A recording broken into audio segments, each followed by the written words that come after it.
Thunder Ridge Shooting Academy operated with the precision of a well-oiled machine. Every morning at 8 sharp, the sound of gunfire echoed through the indoor ranges as seasoned marksmen honed their skills with military discipline. Regular members moved through their routines with practiced confidence, loading magazines, adjusting scopes, and clustering shots in tight groupings that spoke of years of experience. Everyone had their place in this hierarchy of marksmanship. Everyone except Isabella Quinn. Before we jump back in, tell us where you're tuning in from, and if this story touches you, make sure you're subscribed, because tomorrow I've saved something extra special for you. Isabella didn't belong to any shooting club. She didn't have a membership card with years of renewal stickers. Her name wasn't on any competition rosters or league standings posted on the Academy's bulletin board. She simply appeared 3 mornings a week, paid her range fee in cash, and quietly took her position at lane 12, the furthest spot from the entrance, where beginners were typically relegated. The regulars at Thunder Ridge had developed their own ecosystem over the years. Derek Mason, a construction foreman who'd been shooting competitively for 15 years, held court near the center lanes. His custom Rev 15 gleamed under the fluorescent lights, every attachment carefully selected and precisely calibrated. He spoke in the confident tones of someone who'd earned his expertise through countless hours of practice and competition wins. Connor "Deadeye" Lawson commanded respect from lane 3, where his collection of precision rifles drew admiring glances from newcomers. A retired police marksman, Connor had stories for every occasion and advice for anyone willing to listen. His shooting jacket displayed patches from competitions across 3 states, each one a testament to his skill behind the scope. Nathan Cross, barely 22 and fresh out of college, represented the new generation of tactical enthusiasts. He arrived each morning with gear that cost more than most people's monthly rent, his YouTube education evident in every move he made. Nathan talked extensively about ballistics and bullet drop, regurgitating information he'd absorbed from online forums with the enthusiasm of someone still proving himself. Frank Russo brought old-school credibility to the group. A former Air Force crew chief, Frank's approach to shooting reflected decades of military discipline. His equipment was practical, rather than flashy, his technique refined through years of actual service rather than weekend warrior fantasies. When Frank spoke, the others listened, recognizing the voice of genuine experience.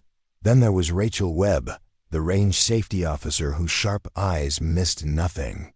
Rachel had seen every type of shooter walk through Thunder Ridge's doors, nervous first-timers clutching rental pistols, overconfident amateurs who posed safety risks, and skilled marksmen who made shooting look effortless.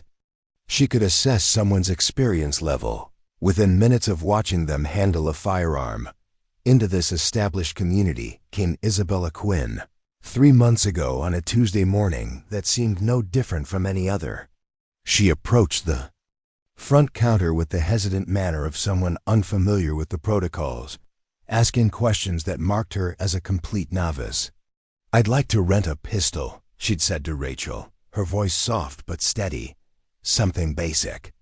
I'm just learning."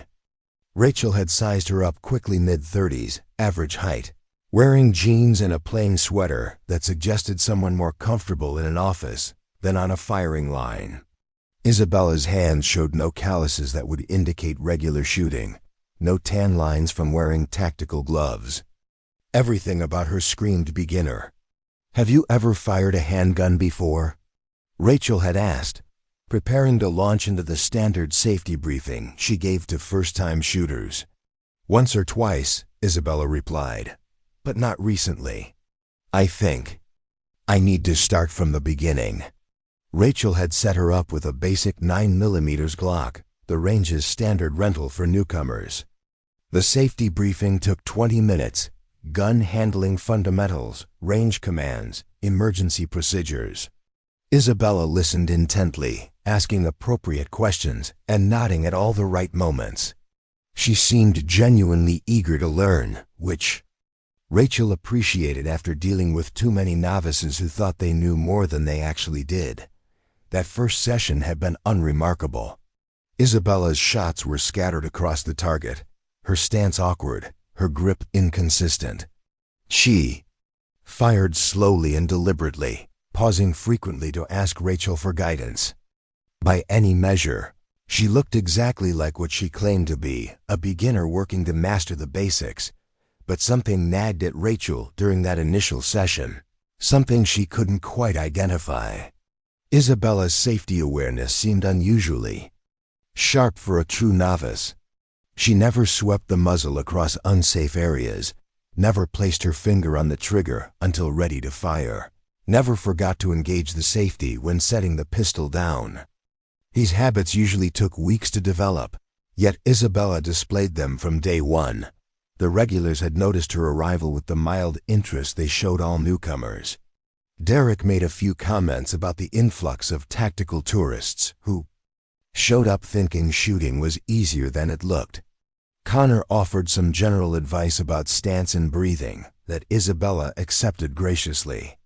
Nathan tried to engage her in conversation about different calibers and ammunition types, but Isabella politely deflected, claiming she was still learning the basics. Over the following weeks, Isabella established a routine: Tuesday, Thursday, and Saturday mornings, always arriving around 9 a.m. when the morning rush had settled, but before the afternoon crowd appeared. She consistently chose lane 12, always rented the same basic Glock, always bought the cheapest target ammunition available. Her progress seemed frustratingly slow to those who observed her. After a month of regular practice, her groups remained loose. Her draw was still deliberate rather than smooth, and she continued asking fundamental questions that suggested she wasn't retaining basic concepts. Derek had begun making jokes about her lack of improvement, wondering aloud how someone could shoot so regularly and still look so uncomfortable with a firearm. Some people just don't have the natural ability, he'd commented to Connor after watching Isabella struggle through another session. You can teach technique, but you can't teach instinct. Connor had nodded in agreement, though something about Isabella's struggle struck him as odd. In his years as a police instructor, he'd seen truly hopeless shooters, and Isabella didn't quite fit that category. Her fundamentals were actually quite solid. It was her accuracy that seemed problematic. But fundamentals usually took longer to develop than marksmanship, not the other way around. Nathan had tried offering unsolicited advice on multiple occasions, approaching Isabella's lane with suggestions about grip modifications or stance adjustments. She always thanked him politely but seemed to make the same mistakes in subsequent sessions. Nathan had eventually given up, concluding that some people simply couldn't be helped. Frank Russo had been the most observant of the group, though he kept his thoughts to himself. Something about Isabella reminded him of soldiers he'd known who were dealing with injuries or trauma that affected their performance. Her careful, deliberate movements suggested someone working through physical or mental challenges that weren't immediately apparent. Frank respected her persistence and generally tried to steer the group's conversations away from criticism when Isabella was within earshot. Rachel had developed a professional relationship with Isabella built on consistent politeness and genuine instruction.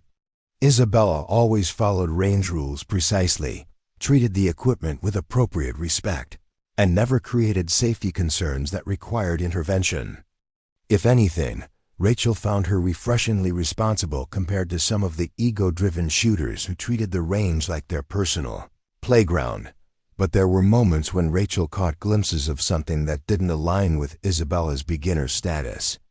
The way she handled the pistol during cleaning suggested muscle memory that went beyond 3 months of casual practice. Her questions, while basic, were precisely targeted to address specific aspects of marksmanship rather than the scattered confusion typical of true novices. And occasionally, Rachel noticed Isabella watching the other shooters with an analytical intensity that seemed more professional than casual. The most puzzling aspect was Isabella's equipment choices. She consistently rented the most basic pistol available and bought the cheapest ammunition, claiming budget constraints. Yet Rachel had noticed her arriving in a well-maintained truck that suggested financial stability, and her clothing, while simple, showed quality that indicated someone who could afford better gear if she chose to invest in shooting sports. Isabella's personal interactions remained minimal but pleasant. She exchanged greetings with the regulars, accepted advice when offered, and generally blended into the background of range activity. She never initiated conversations about shooting techniques or shared stories about her progress. When others discussed their competition experiences or hunting adventures, Isabella listened politely but never contributed similar anecdotes. The one topic that seemed to interest her was military firearms discussion. When Frank shared stories about Air Force training or Connor mentioned police tactical scenarios, Isabella paid closer attention than her beginner status would suggest. Necessary. She asked thoughtful questions about military marksmanship, standards and training protocols that indicated genuine curiosity rather than casual interest. Derek had begun using Isabella as an example when discussing natural talent versus practice. "Look at lane 12, he'd say to newcomers. 3 months of regular shooting and still can't keep a decent group. Just goes to show that some people aren't cut out for this sport." Connor had become slightly more defensive of Isabella, recognizing her dedication even if her results were disappointing. "At least she's persistent," he'd counter. "Takes character to keep coming back when you're not seeing improvement." Nathan remained puzzled by Isabella's lack of progress and had started filming his own shooting sessions, partly hoping she might ask for help analyzing her technique. When she showed no interest in his technological approach to improvement, Nathan concluded she simply wasn't serious about getting better. Frank continued observing Isabella with the patience of someone who understood that not every story was immediately apparent. Something about her reminded him of military personnel he'd known who were working through challenges that weren't visible from the outside. He respected her right to privacy while remaining available if she ever wanted guidance from someone with actual service experience. As Isabella completed her 3rd month at Thunder Ridge, she had become part of the range's landscape, familiar but not quite integrated, present but not prominent. The regulars had categorized her as a harmless beginner who lacked natural ability but showed admirable persistence. She posed no threat to their expertise and required no special attention. Beyond basic courtesy, none of them suspected that everything they thought they knew about Isabella Quinn was about to change dramatically. The woman they saw struggling with basic marksmanship was carrying secrets that would challenge every assumption they'd made about competence, experience, and the nature of expertise itself. The stage was set for revelations that would transform not only how they viewed Isabella, but how they understood the very meaning of skill, service, and the hidden depths that people carry beneath surface appearances. The morning that changed everything started like any other Tuesday at Thunder Ridge. Derek Mason arrived early, as was his custom, claiming his preferred lane and setting up his equipment with the methodical precision of someone who took his reputation seriously.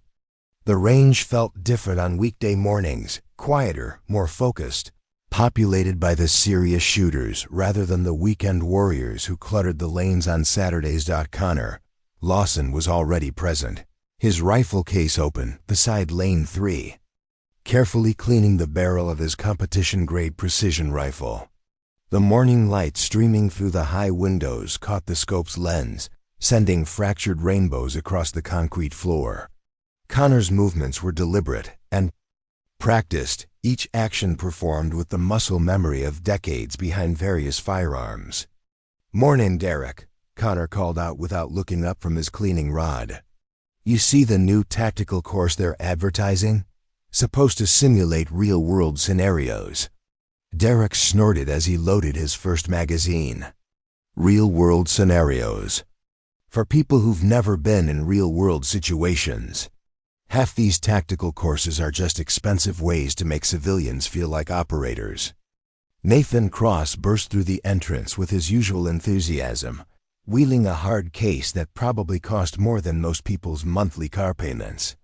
His excitement was infectious, even if his experience didn't match his gear investment. Nathan represented the new generation of shooting enthusiasts, technically knowledgeable from online research but lacking the deep understanding that came from years of practical application. "Did you guys see the video I posted last week?" Nathan asked, setting up at his usual lane.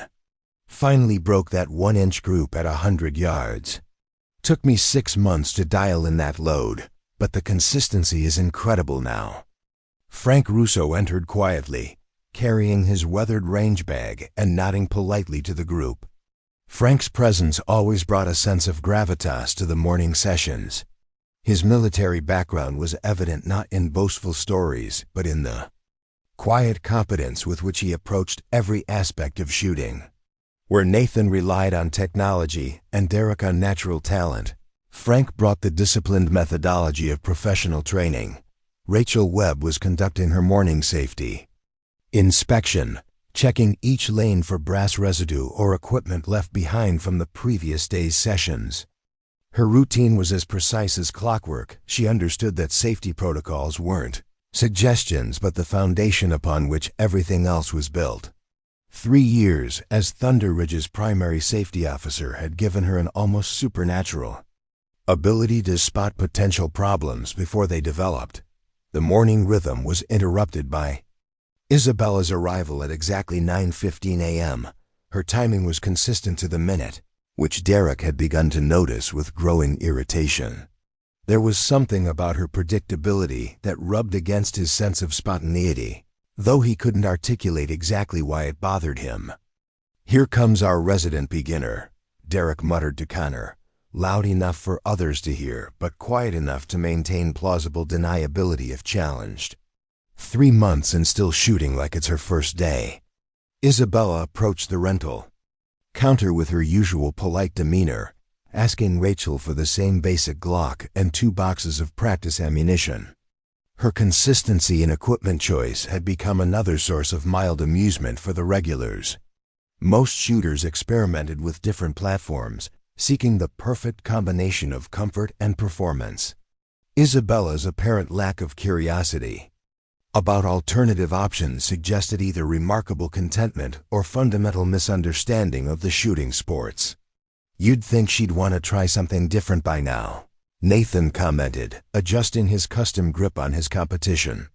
"Pistol.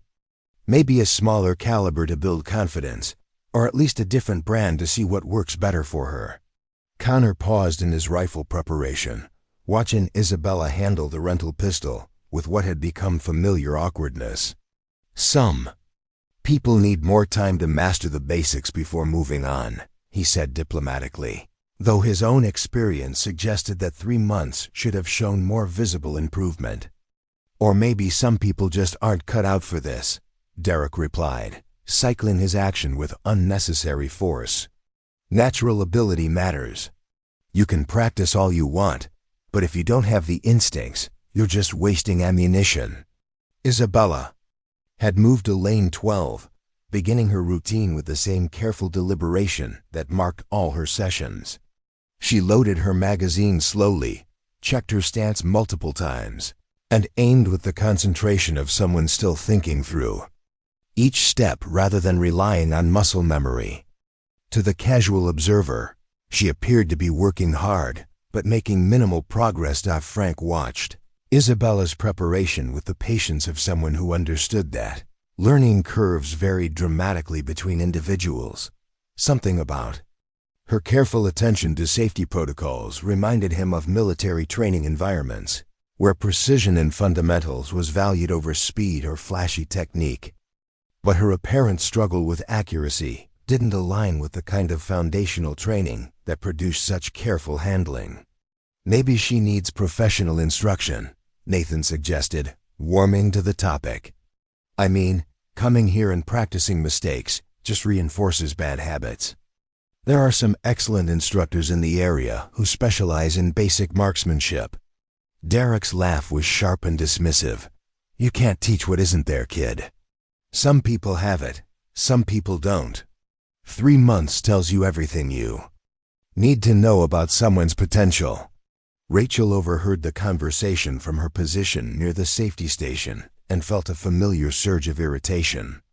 The range's culture of mutual respect was something she worked hard to maintain, and conversations like this undermined the welcoming environment that brought new shooters back. Isabella had never created safety issues, always followed protocols precisely, and treated both equipment and staff with consistent courtesy. In Rachel's experience, those qualities mattered more than natural talent. She's one of our most responsible shooters, Rachel interjected, her voice carrying the authority of someone who watched every session. Never had a single safety incident, always follows range commands immediately, treats the equipment better than some of our experienced members. Derek shrugged, not particularly concerned with Rachel's perspective on customer relations. Being responsible doesn't make someone a good shooter. Look at her targets, they look like someone threw confetti at the paper. The comment drew chuckles from Nathan and even a reluctant smile from Connor. Isabella's targets were indeed scattered, showing groupings that would have been generous to call minute of barn door. For shooters who measured their progress in fractions of inches, Isabella's foot-wide patterns were difficult to understand or respect. What none of them noticed was that Isabella had paused in her loading sequence, her shoulders tensing slightly. At Derek's comment, she continued her preparation without visible reaction, but something subtle had shifted in her posture, a straightening that suggested Derek's words had found their mark. Frank noticed the change and felt a familiar protective instinct stirring. Military personnel learn to endure criticism and mockery as part of their training, but that didn't make it easier to accept. He'd seen too many good soldiers undermined by the thoughtless comments of people who'd never faced real pressure to find Derek's attitude anything but distasteful. Everyone learns at their own pace, Frank said quietly, his tone carrying enough authority to pause the conversation. What matters is that she keeps coming back. That takes character. Derek wasn't intimidated by Frank's military background, seeing it as just another form of credentials in a world where everyone claimed special expertise. Character doesn't put bullets where you want them. At some point, you have to face reality about your limitations. Isabella began her first string of fire, each shot deliberate and carefully aimed. The familiar pattern emerged, shots scattered across the target in a grouping that suggested fundamental struggles with the basic mechanics of marksmanship. Her follow-through was slow, her grip adjustments constant, her overall performance consistent with someone still learning to coordinate the complex physical requirements of accurate shooting. See what I mean? Derek said, pausing his own shooting to gesture toward Isabella's target. That's not a learning curve, that's a plateau. She's hit her ceiling. Nathan nodded in agreement, his youth making him more susceptible to Derek's confident assertions. Maybe she should try a different hobby. Not everyone's meant to be a shooter. Connor felt uncomfortable with the direction of the conversation, but struggled to articulate his objections. Isabella's dedication was admirable, and her safety consciousness was exemplary. The fact that she continued returning despite obvious frustration suggested a determination that deserved respect rather than ridicule. But her lack of visible improvement was genuinely puzzling to someone who'd taught marksmanship for years. The morning continued with the familiar rhythm of range activity, the sharp crack of gunfire, the mechanical sounds of action cycling, the occasional curse when a shot went wide of its intended mark. Isabella continued her methodical practice, seemingly oblivious to the commentary her performance generated among the more experienced shooters. But Rachel had begun to notice something that the others missed in their focus on Isabella's poor accuracy. Despite her scattered shots, Isabella's handling of the firearm was becoming increasingly smooth. Her reloads, while slow, were technically perfect. Her safety awareness remained flawless. Most tellingly, her breathing and trigger control showed subtle improvements that suggested muscle memory development. Even if her accuracy didn't reflect that progress, the contradiction bothered Rachel in ways she couldn't fully explain. In her experience, shooters who developed proper fundamentals also showed corresponding improvement in accuracy. Isabella seemed to be mastering technique while failing in application, which violated everything Rachel understood about skill development and marksmanship. As the morning session wound down, Derek couldn't resist one final comment. 3 months. And she's still asking how to adjust her sights. At what point do you just accept that this isn't working out? The question hung in the air as Isabella packed her gear with the same careful attention she brought to everything else. She'd heard every word, processed every criticism, and internalized every doubt they'd expressed about her abilities. What they couldn't see was how each comment added weight to burdens she was already carrying, challenges that had nothing to do with natural talent and everything to do with battles they couldn't imagine. Tomorrow would bring another session. Another opportunity for Isabella to face both the target's downrange and the judgment of people who thought they understood what they were seeing. But tomorrow would also bring something else, something that would change every assumption, challenge every criticism, and reveal truths that would humble the most confident among them. Thursday morning arrived with an unseasonable chill that seemed to seep through the range's concrete walls. Isabella appeared at her usual time, but something was different. Frank Russo noticed it first, a slight tremor in her left hand as she signed the waiver, barely perceptible but unmistakable to someone trained to observe details that others missed. Rachel handed Isabella the familiar Glock with a concerned expression. "Everything okay today? You seem a little off." "Just tired," Isabella replied, but her smile didn't reach her eyes. There was a tightness around them that suggested sleepless nights and unspoken struggles. Long week at work. The regulars had settled into their usual positions, their morning banter flowing with the comfortable rhythm of established routine. Derek was discussing his latest competition results with Nathan, who listened with the eager attention of someone still building his reputation. Connor worked methodically through his precision rifle setup, each adjustment made with the deliberate care of a craftsman perfecting his tools. Frank positioned himself 2 lanes down from Isabella, close enough to observe without appearing to monitor her.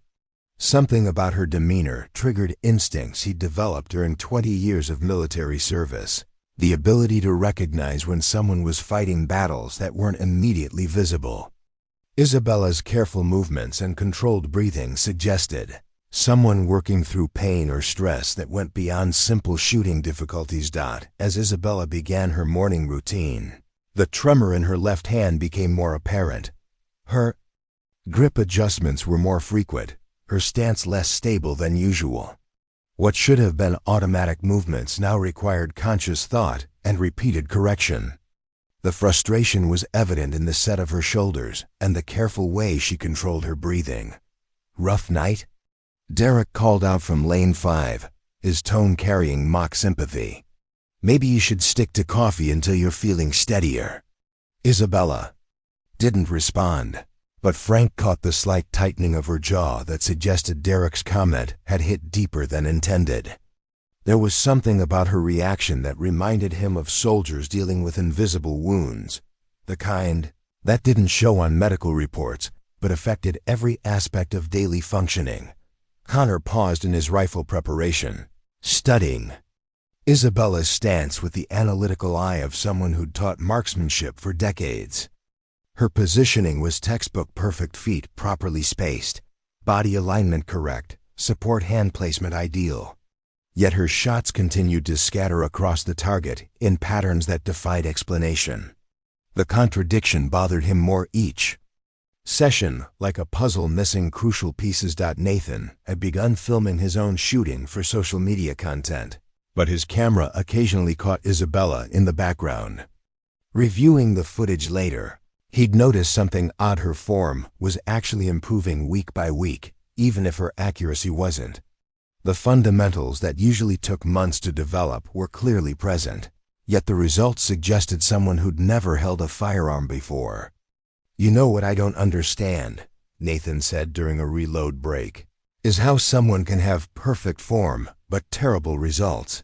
Usually it's the other way around with beginners." Derek shrugged dismissively. "Some people overthink everything. She's probably analyzing every movement instead of just pointing and shooting. You can't think your way to good marksmanship."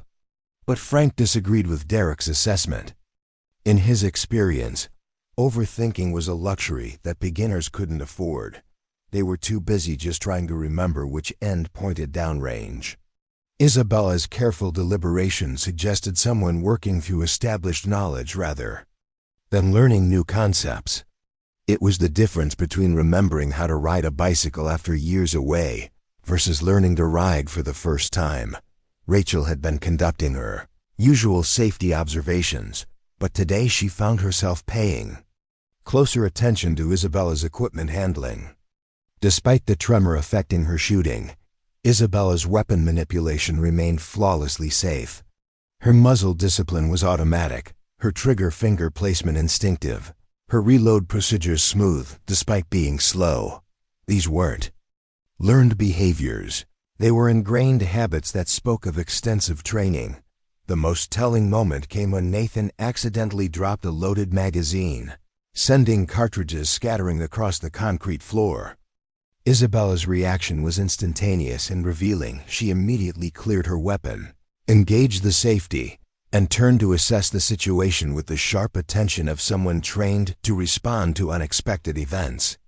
Her movements were economical and practiced, completely at odds with her supposed beginner status.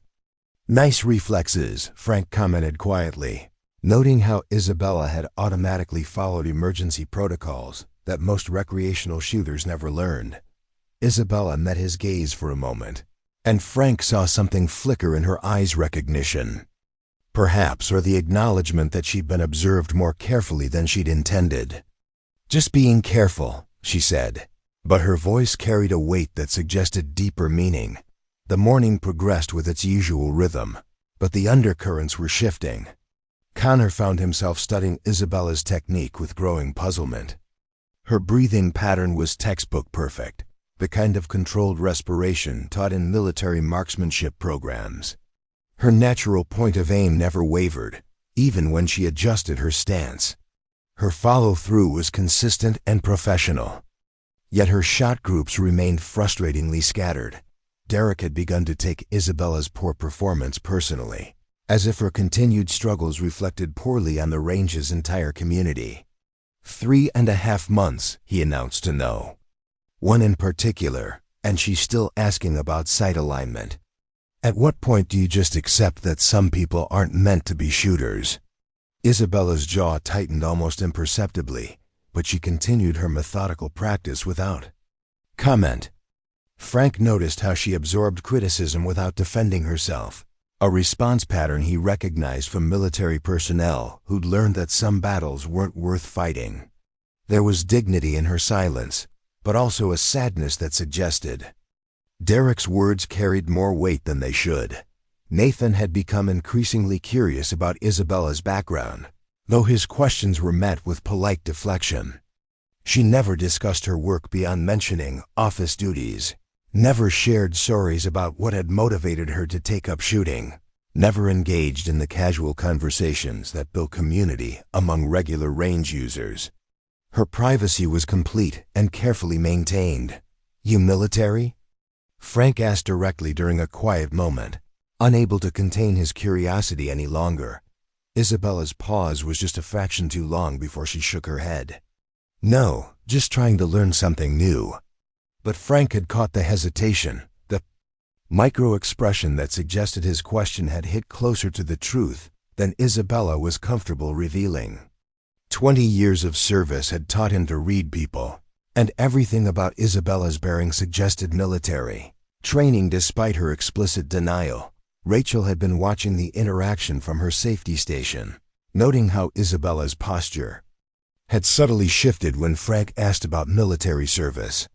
There was a straightening, a conscious effort to appear more civilian. That suggested Frank's question had triggered defensive responses. Rachel filed the observation away with all the other small inconsistencies that were beginning to form a pattern. As the morning session neared its end, Isabella packed her gear with the same methodical care she brought to everything else.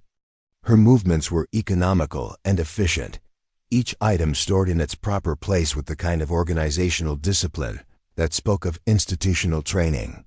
Even her range bag was arranged with military precision, though she clearly tried to make the organization appear casual. The tremor in her left hand had worsened throughout the session, making her final strings of fire particularly scattered. The frustration was evident in her posture, the careful way she controlled her breathing, the slight trembling that extended beyond her hands to her shoulders. Whatever was affecting her coordination was more than simple nerves or caffeine jitters. Derek couldn't resist one final comment as Isabella prepared to leave. "Maybe try decaf tomorrow. Might help with the shakes." This time, Isabella's reaction was more pronounced. Her back straightened, her shoulders squared, and for just a moment, she looked like someone accustomed to command rather than criticism. The transformation was brief but unmistakable, giving Frank a glimpse of the person behind the carefully maintained facade. "Thank you for the suggestion," Isabella replied, her voice carrying a formal politeness that seemed to put distance between herself and Derek's casual mockery. As she walked toward the exit, Frank noticed something that made his breath catch. Isabella's gait had shifted almost imperceptibly, the careful, measured steps of someone compensating for balance issues or inner ear problems. It was subtle, barely noticeable unless you knew what to look for, but it explained so much about her shooting difficulties. The pieces were beginning to form a picture that none of them fully understood yet. Isabella Quinn was not the simple beginner she appeared to be.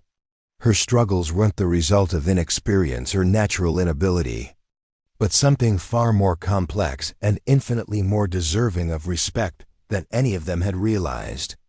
Tomorrow would bring new revelations, new questions, and the beginning of answers that would challenge everything they thought they knew about skill, service, and the hidden battles that some people fight every single day. Saturday morning brought an unexpected development to Thunder Ridge Shooting Academy. Frank Russo arrived 30 minutes earlier than usual, driven by curiosity that had kept him awake for 2 nights.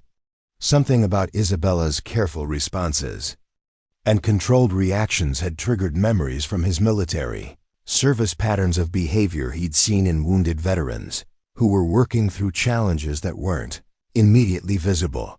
The range felt different in the pre-opening quiet, with only maintenance lighting creating pools of illumination across the concrete floor. Frank used his member access card to enter, heading directly to the administrative office where Rachel was completing her morning preparation. She looked up in surprise at his early arrival. "Couldn't sleep," Frank explained, settling into the chair beside her desk. "Then thinking about our Tuesday regular. Something doesn't add up about her story." Rachel paused in her paperwork, recognizing the serious tone in Frank's voice. "Isabella, what do you mean?"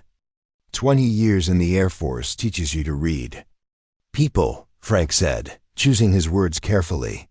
"Her weapon handling is too perfect for a beginner. Her safety awareness is automatic, not learned. And that tremor in her left hand, that's not nerves or caffeine, that's neurological." The observation hit Rachel with sudden clarity. She'd been noticing the same inconsistencies, but hadn't connected them into a coherent pattern. Isabella's struggles weren't the result of inexperience, but something far more complex. "You think she's military?" "I think she's more than military," Frank replied quietly.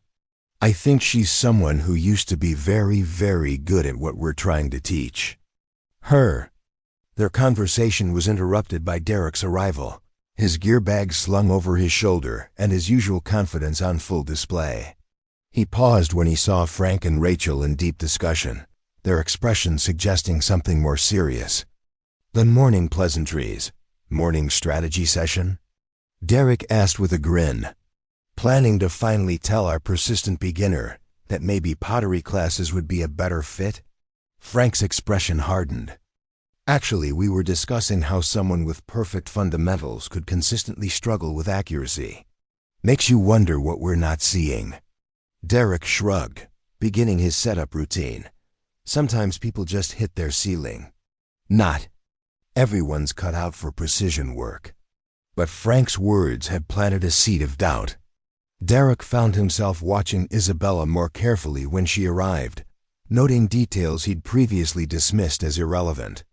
Her equipment inspection was thorough and professional. Her range setup followed protocols that weren't taught in basic safety briefings. Her posture and bearing suggested someone accustomed to structured environments and high standards. Connor arrived during this observation period, immediately sensing the shift in atmosphere. Something different about today? He asked, noting how everyone seemed more focused on Isabella than usual. Frank thinks there's more to her story than she's letting on, Rachel explained quietly. And I'm starting to agree with him. Connor studied Isabella as she went through her preparation routine, applying the analytical skills he'd developed during years of police work. Her movements were economical and practiced, each action serving a specific purpose. She checked her equipment with the thoroughness of someone who understood that mechanical failure could have serious consequences. Most tellingly, her situational awareness was constant. She knew where everyone was positioned, what they were doing, and how their actions might affect the overall range environment. Her awareness is professional level, Connor admitted reluctantly. Most recreational shooters focus on their own lane. She's monitoring the entire range. Nathan burst through the entrance with his usual enthusiasm, but today his energy was tempered by curiosity. He'd spent the previous evening reviewing his range footage, analyzing Isabella's technique frame by frame.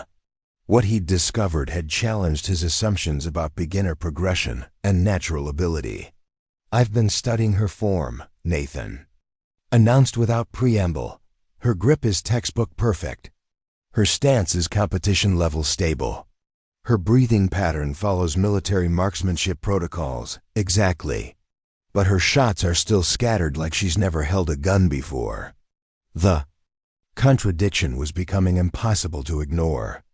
4 experienced shooters, each with different backgrounds and expertise, were independently reaching the same conclusion. Isabella Quinn was not what she appeared to be.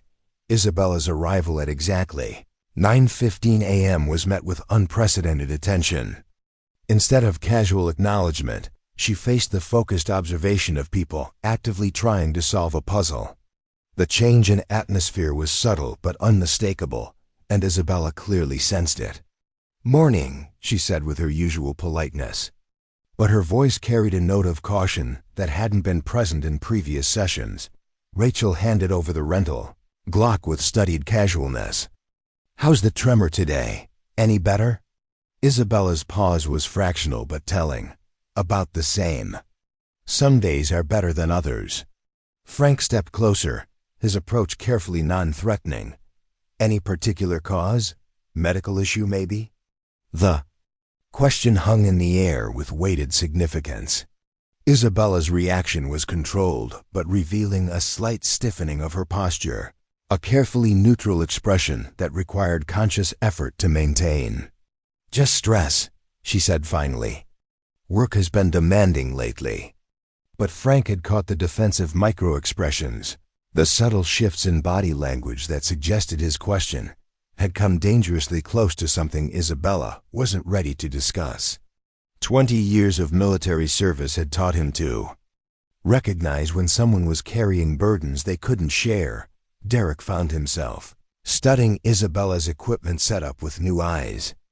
Her organization was military precise, each item positioned for efficient access and use. Her ammunition inspection was thorough and professional, checking for obvious defects with the kind of attention that spoke of training rather than casual interest. Even her range bag arrangement followed tactical principles that weren't taught in civilian shooting courses. "You ever compete?"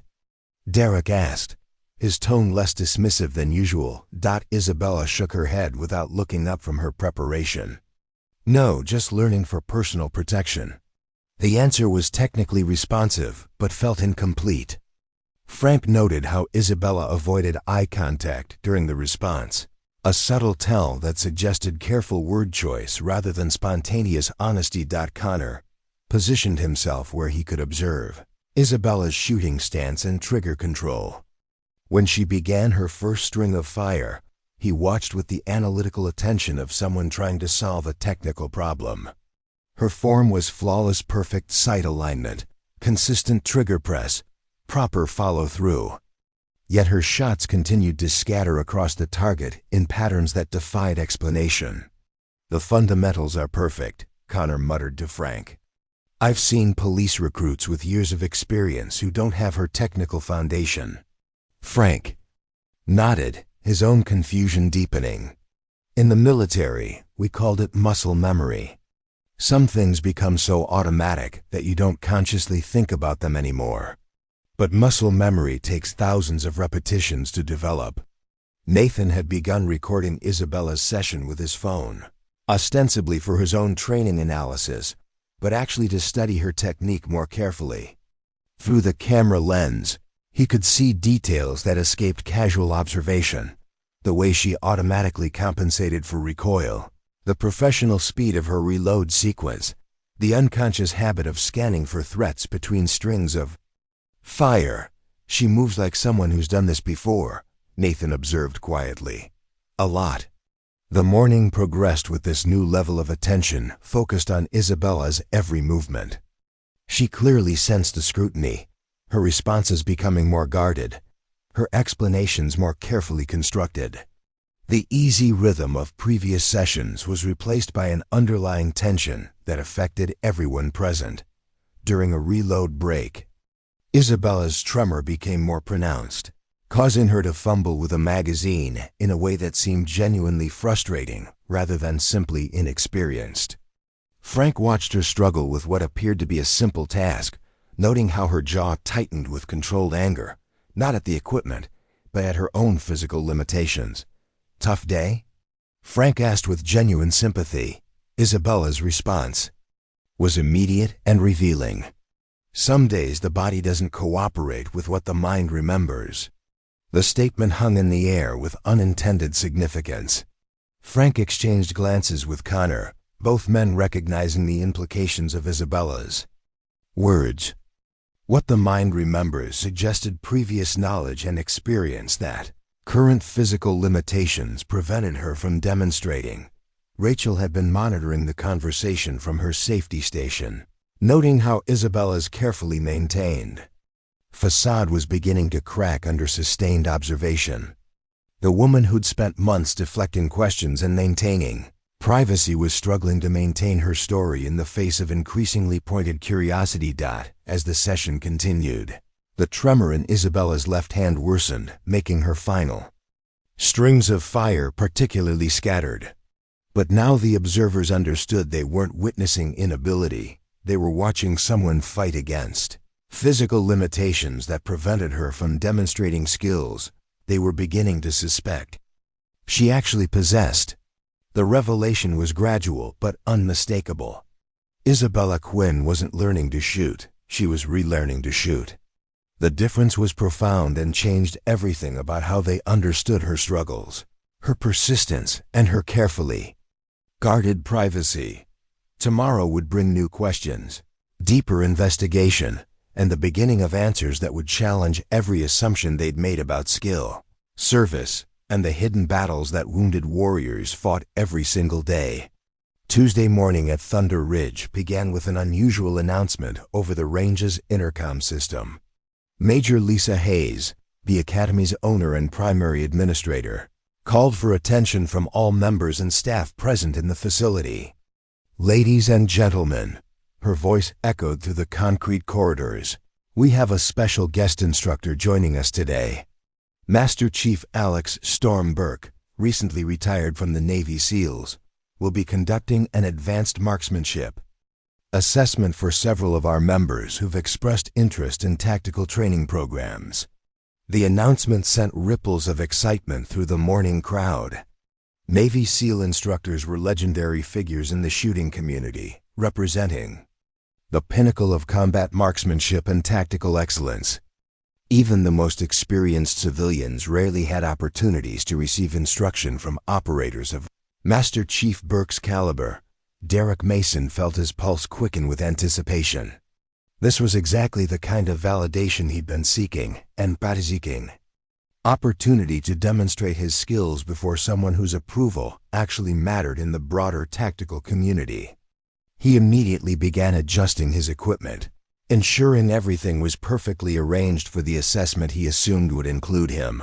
Connor Lawson experienced a familiar mixture of excitement and nervousness. His police marksmanship background was solid, but SEALs operated on a completely different level of precision and tactical awareness. The opportunity to learn from Master Chief Burke was invaluable, regardless of how his own skills might measure up during evaluation. Nathan Cross practically vibrated with enthusiasm, immediately beginning to film everything for his social media channels. Having a genuine Navy SEAL instructor appear in his content would elevate his online presence significantly. He mentally rehearsed the introduction he'd use when presenting his shooting credentials to Master Chief Burke. Frank Russo felt a different kind of anticipation. As a fellow military veteran, he understood the significance of Master Chief Burke's presence and the level of expertise he represented. But Frank was more interested in observing the instructor's assessment methods than in being evaluated himself. 20 years of Air Force service had taught him to respect the unique capabilities that different branches brought to combat operations. Rachel Webb was primarily concerned with facility management and safety protocols. Having a high-level instructor meant increased scrutiny of range operations and equipment. She wanted everything to be perfect, from lane assignments to emergency procedures. The last thing Thunder Ridge needed was any safety incidents during the SEAL's visit. Isabella Quinn arrived at her usual time, seemingly unaware of the morning's special circumstances. She approached the rental counter with her customary politeness, requesting the same basic Glock and practice ammunition that had become her standard order. Her demeanor showed no particular interest in the announced guest instructor, which struck several observers as unusual given the significance of having a Navy SEAL present. Master Chief Alex Burke entered the range facility at exactly 10 a.m., moving with the controlled confidence that marked special operations personnel. He was shorter than the Hollywood stereotype suggested, but carried himself with an unmistakable aura of competence and authority. His civilian clothing was practical and unremarkable, but his situational awareness was constant, professional. Major Hayes conducted the introductions, presenting Master Chief Burke to the assembled shooters with obvious pride. Burke acknowledged each introduction with polite professionalism, his eyes constantly scanning the facility and evaluating both equipment and personnel with the analytical attention of someone accustomed to making rapid tactical assessments. "I'm here to observe and potentially identify candidates for advanced tactical training programs," Master Chief Burke explained to the group. "I'll be watching shooting technique, safety protocols, and overall tactical awareness. Don't change your normal routine. I want to see how you actually perform, not how you think you should perform for evaluation." The instruction to maintain normal routines was easier said than followed. Derek immediately began shooting with exaggerated precision, his movements more deliberate and stylized than usual. Nathan started providing running commentary about his equipment choices and training methodology, clearly hoping to impress the visiting instructor. Even Connor found himself second-guessing his normal approach, conscious of being evaluated by someone whose standards were legendary. Only Isabella continued her routine unchanged, setting up at lane 12 with the same methodical preparation that had characterized her previous sessions. Her apparent indifference to Master Chief Burke's presence was noted by several observers, who found it odd that someone struggling with basic marksmanship wouldn't seek advice from such a distinguished instructor. Master Chief Burke began his assessment by moving systematically through the range, observing each shooter's technique and asking pointed questions about their training background and goals. His evaluations were thorough but efficient, demonstrating the kind of analytical skills that had made him successful in special operations. Derek performed admirably under scrutiny, his competitive experience showing in consistent groupings and smooth weapon manipulation. Master Chief Burke nodded approvingly at Derek's technical competence, while noting areas where tactical applications might differ from competition shooting. Connor's police background was evident in his safety consciousness and practical approach to marksmanship. Master Chief Burke engaged him in detailed discussion about real-world shooting scenarios and the differences between law enforcement and military applications of marksmanship skills. Nathan's enthusiasm was obvious, but his relative inexperience showed in subtle ways that Master Chief Burke immediately identified. The SEAL instructor provided constructive feedback while tactfully addressing the gap between Nathan's theoretical knowledge and practical application. Frank's military background created immediate rapport with Master Chief Burke. Their conversation shifted naturally into the technical language of professional warriors, discussing equipment preferences and training methodologies with the shorthand communication that marked shared experience in combat operations. Throughout these interactions, Master Chief Burke maintained peripheral awareness of all range activity, including Isabella's continued practice at Lane 12. Her scattered shot groups and apparent struggles were visible from his position, but he made no immediate move to offer assistance or evaluation. It was during Connor's assessment that something changed. Master Chief Burke had been discussing sight alignment techniques when Isabella's controlled breathing pattern caught his attention. The rhythm was distinctive, the measured cadence taught in military sniper schools and special operations training. It was subtle but unmistakable to someone who'd both taught and used those techniques in combat situations. Burke's conversation with Connor continued without interruption, but his peripheral attention shifted to Isabella's lane. Her stance was textbook perfect, her grip technically flawless, her trigger control smooth and consistent. Yet her shots continued to scatter across the target in patterns that seemed to contradict her obvious technical foundation. The contradiction intrigued Master Chief Burke in ways that the other shooters' performances hadn't. Perfect fundamentals with poor results suggested either equipment problems or physical limitations that prevented the demonstration of actual skill. In his experience, that combination usually indicated someone working through injury or medical issues that affected fine motor control.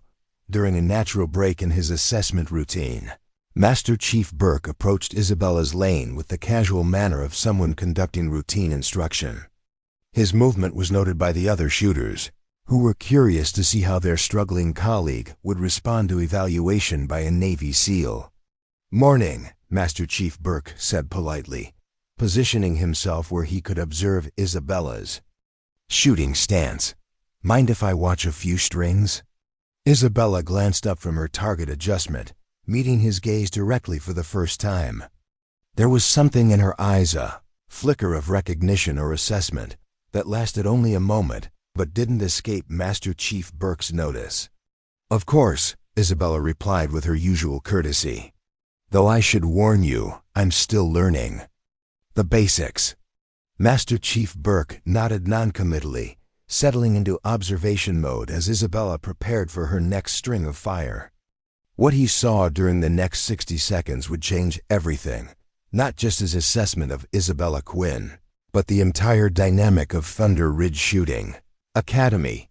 The woman loading her pistol with shaking hands was about to trigger a recognition that would challenge every assumption, reveal hidden truths, and demonstrate that sometimes the most profound expertise hides behind the most humble facades. Master Chief Burke's trained eye was about to see past the scattered shots to the warrior. Beneath, setting in motion events that would humble the confident and honor the forgotten. Isabella raised her pistol with the same deliberate care that had characterized all her previous sessions, seemingly unaware that Master Chief Burke's attention had shifted entirely to her lane. The tremor in her left hand was more pronounced. Today, requiring additional time to establish a stable grip and sight alignment, Master Chief Burke watched with the analytical eye of someone who'd spent decades evaluating combat readiness and tactical competence. What he observed during Isabella's preparation sequence triggered recognition patterns that had nothing to do with her scattered shot groups and everything to do with ingrained habits that couldn't be faked or forgotten. Her breathing pattern was the first tell the measured 4-count inhalation, controlled hold, and extended exhalation that marked advanced sniper training. The rhythm was so automatic that Isabella clearly wasn't conscious of demonstrating it, yet it was unmistakable to someone who'd both taught and relied on those techniques in life or death situations. Her stance was textbook perfect, but more specifically, it was perfect according to military combat marksmanship doctrine, rather than civilian sport shooting techniques. The subtle differences were minor but significant. The aggressive forward lean that prioritized rapid target engagement over extended accuracy sessions, the support hand positioning that accommodated tactical equipment, the foot placement that enabled quick movement in any direction. Most revealing was her target assessment routine. Between strings of fire, Isabella's eyes automatically scanned the entire range environment, checking other shooters' positions, noting safety officer locations, maintaining peripheral awareness of potential threats or complications. It was the unconscious vigilance of someone who'd operated in environments where situational awareness meant survival. Master Chief Burke stepped closer, his movement casual but purposeful. "That's an interesting breathing technique," he commented. Quietly, his tone neutral but carrying undertones that only someone with similar training would recognize. Isabella's reaction was immediate and telling. Her breathing faltered for just a moment, her grip adjusted slightly, and her eyes flicked to his face with a wariness that hadn't been present moments before.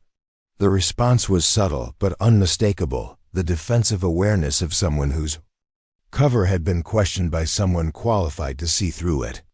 "Just trying to stay calm," Isabella replied, but her voice carried a note of caution that marked a significant shift from her usual casual responses. Master Chief Burke nodded thoughtfully, positioning himself where he could observe her shooting stance from multiple angles. When Isabella raised her pistol for the next string, he saw details that confirmed his growing suspicions and added new layers to the puzzle. Her natural point of aim was perfect, the unconscious body alignment that allowed a shooter to close their eyes, raise the weapon, and find the sights naturally aligned on target when they reopened them. Developing reliable natural point of aim required thousands of repetitions under proper instruction, not the casual practice sessions that Isabella claimed as her only experience. Her trigger control was mechanically flawless despite the tremor affecting her grip stability. The straight back press and controlled release were automatic and precise, demonstrating muscle memory that typically took years to develop. Even more telling was her follow-through, the consistent sight picture maintenance and target assessment that marked professional training rather than recreational instruction. But it was her reaction to an unexpected distraction that provided Master Chief Burke with the confirmation he'd been seeking. Nathan's equipment bag fell from the shooting bench 2 lanes over, creating a sudden metallic crash that startled everyone in the facility. Isabella's response was instantaneous and utterly revealing. She immediately lowered her weapon to a ready position, engaged the safety, and turned toward the sound with the sharp attention of someone trained to assess and respond to potential threats. Her movement was fluid and automatic, demonstrating tactical awareness that couldn't be learned from civilian shooting courses. More significantly, Her eyes found Master Chief Burke's face immediately after assessing the distraction, seeking confirmation or instruction with the instinctive response of someone accustomed to operating as part of a military team. The look lasted only a second, but it carried the unmistakable weight of shared professional experience. Master Chief Burke felt his breath catch as the final pieces clicked into place. The woman struggling with basic marksmanship wasn't a beginner. At all, she was a combat veteran dealing with physical limitations that prevented her from demonstrating skills that had once been automatic and deadly accurate. Marine Corps? He asked quietly, his voice carrying the respectful tone that one professional warrior used when addressing another. Isabella's pause stretched long, enough to be significant before she shook her head. No, just civilian trying to learn personal protection. But Master Chief Burke had caught the micro-expressions, the subtle tells that confirmed his assessment despite her verbal denial. The slight straightening of her posture, the unconscious adjustment to a more military bearing, the carefully neutral expression that required conscious effort to maintain, all indicators of someone whose cover story was being challenged by someone qualified to see through it. Army Special Forces, he stated rather than asked, his tone carrying absolute certainty.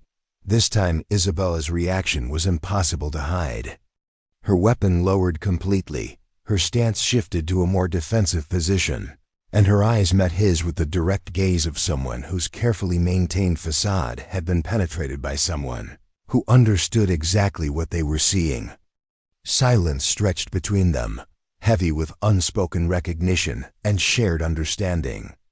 Around them, the range continued its normal activities, but the conversation at Lane 12 had shifted into territory that transcended civilian shooting instruction. Master Chief Burke studied Isabella's face, noting the subtle scars that spoke of combat injuries, the careful way she held her left shoulder that suggested old wounds, the controlled breathing that marked someone managing chronic pain. The scattered shot groups suddenly made perfect sense, not the result of inexperience, but the frustrating reality of physical limitations, preventing the demonstration of hard-earned skills. 75th Ranger Regiment, Isabella said finally, her voice barely above a whisper but carrying the weight of admission that changed everything.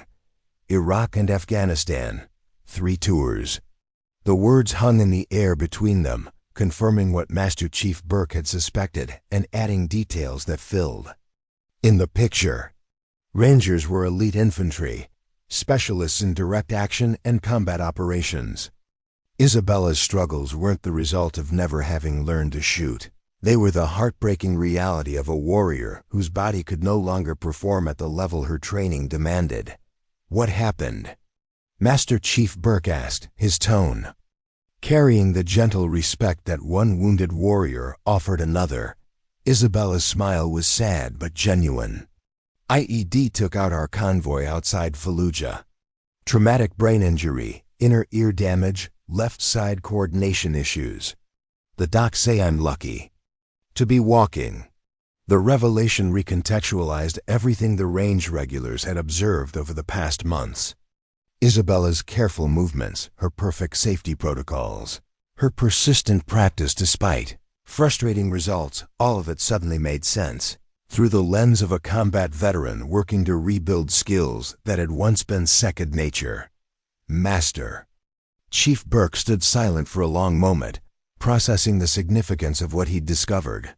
Then, in a gesture that would be remembered at Thunder Ridge for years to come, he stepped back and rendered a full military salute, crisp, respectful, and solemn with the recognition that one warrior gave another. The range fell completely silent.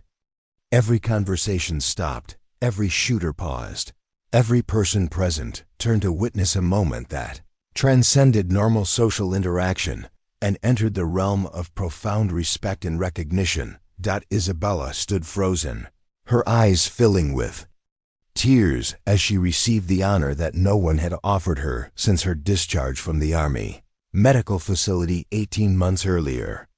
Slowly, carefully, She set down her pistol and returned the salute with the precision that years of military service had burned into her muscle memory.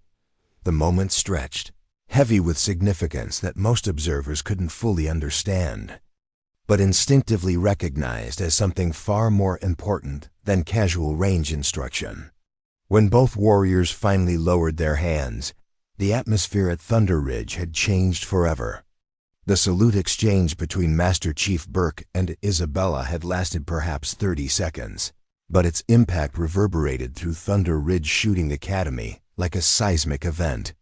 The assembled shooters stood frozen in tableau, their minds struggling to process what they'd witnessed and reconcile it with everything they thought they knew about the woman in Lane 12. Derek Mason felt his carefully constructed worldview cracking like glass under pressure. The woman he'd mocked for months as a hopeless beginner had just received the kind of respect that Master Chief Burke reserved for proven warriors. The implications were staggering and deeply uncomfortable for someone who'd built his identity around shooting expertise and natural superiority. "I don't understand," Derek said to no one in particular, his voice carrying confusion and the beginning of something that might have been shame. "She can't hit the broadside of a barn. How can she be military?" Connor Lawson was experiencing his own crisis of recognition. 20 years of police work had taught him to read people and situations, yet he'd completely misunderstood Isabella's background and circumstances. The evidence had been there all along: her perfect safety protocols, her tactical awareness, her professional bearing, but he'd been blinded by her poor accuracy and assumed struggles. "We missed it," Connor said quietly, his voice thick with regret. "All the signs were there, and we completely missed what we were seeing." Nathan Cross had stopped filming, his phone forgotten in his hand as he tried to process the revelation. His social media content typically focused on equipment reviews and training tips, but this moment felt too sacred for casual documentation. The respect Master Chief Burke had shown Isabella transcended entertainment and entered territory that Nathan instinctively understood shouldn't be trivialized. Frank Russo was nodding slowly, pieces of a puzzle finally clicking into place. His military experience had given him glimpses of the truth, but he'd lacked the complete picture that would have led him to the correct conclusion. Now watching Isabella accept recognition from a Navy SEAL, everything made perfect sense. "Ranger Regiment," Frank said to himself, understanding flooding his expression. "That explains everything: the breathing, the stance, the awareness. She's not learning to shoot. She's relearning to shoot." Rachel Webb stood behind her safety station, tears forming in her eyes as she realized how completely she'd misunderstood Isabella's situation. The woman she'd seen as a persistent beginner was actually a combat veteran working through injuries that had robbed her of abilities she'd once possessed at an elite level.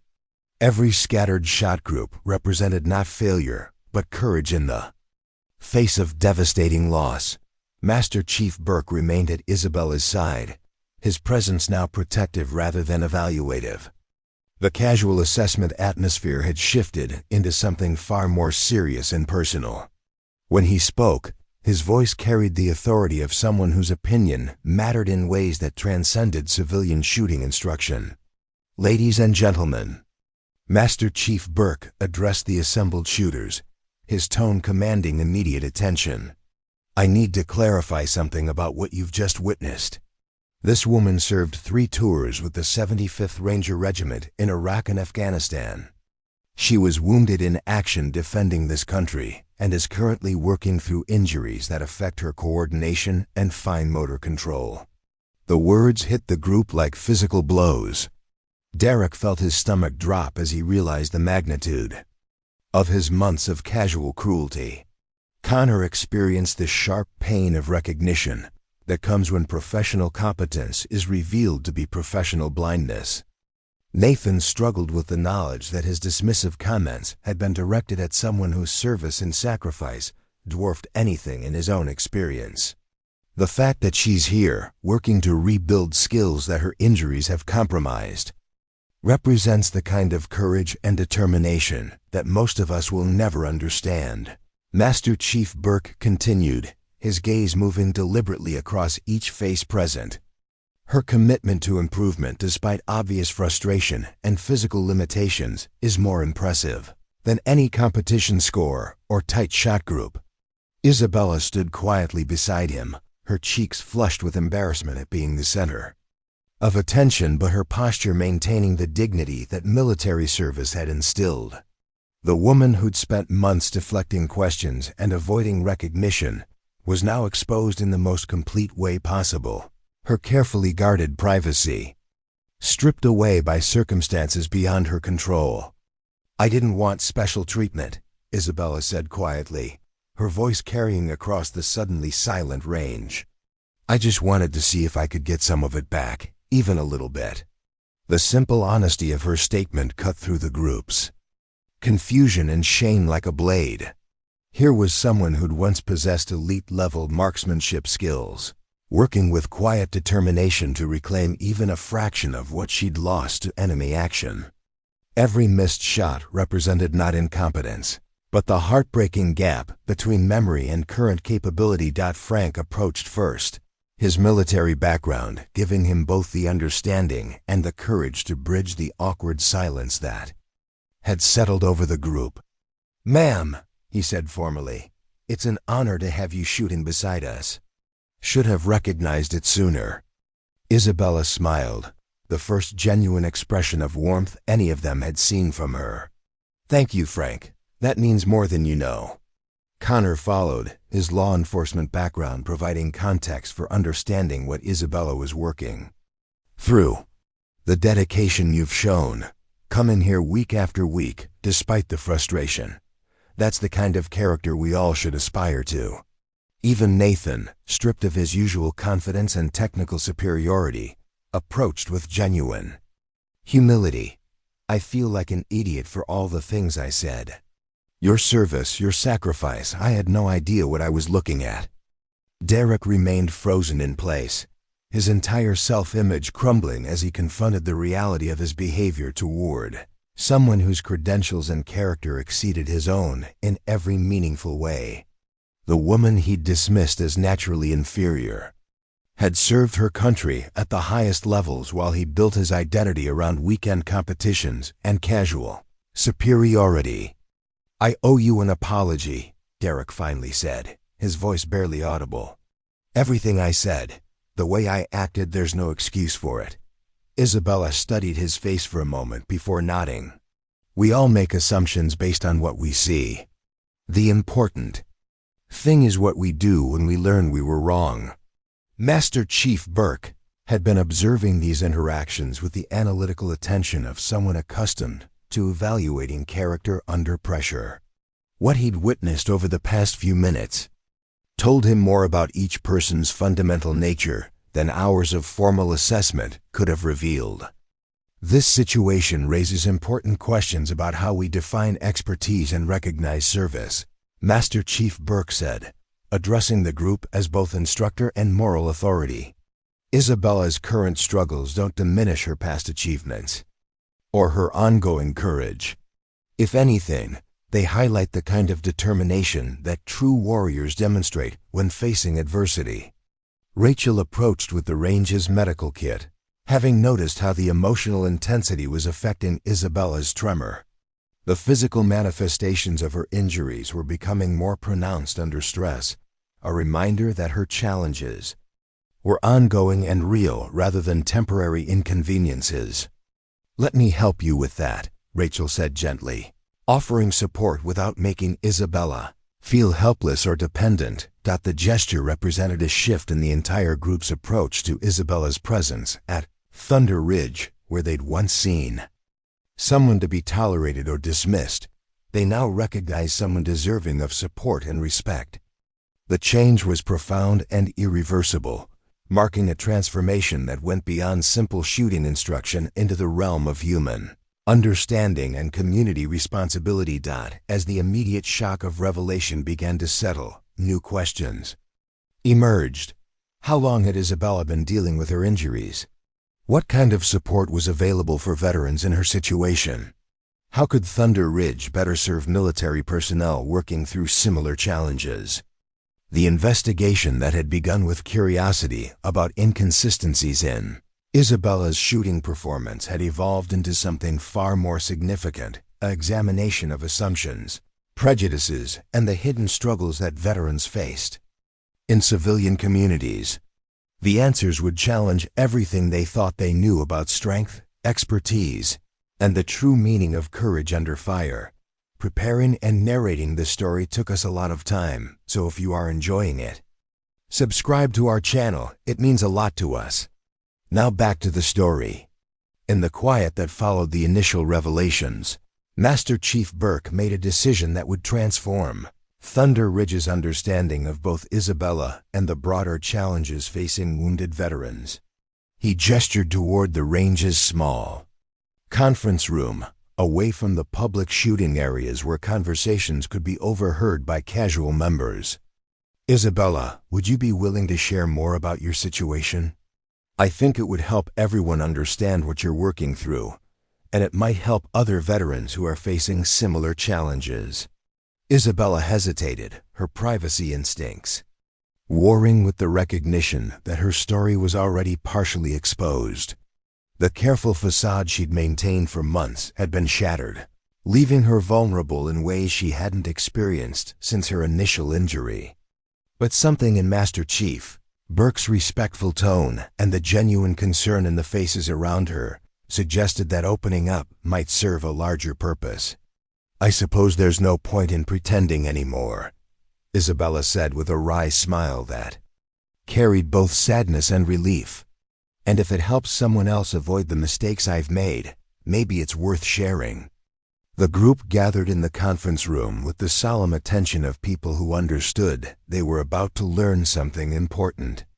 Isabella settled into a chair, her movements careful and deliberate in ways that were now clearly visible, as accommodations for physical limitations rather than natural caution. I enlisted right out of high school, Isabella began, her voice steady but distant as she accessed memories that carried both pride and pain. Always wanted to serve, and I was good with weapons from day one, really good. Made it through Ranger school on my first try, which wasn't common for women in those days. Master Chief Burke nodded with the recognition of someone who understood the significance of that achievement.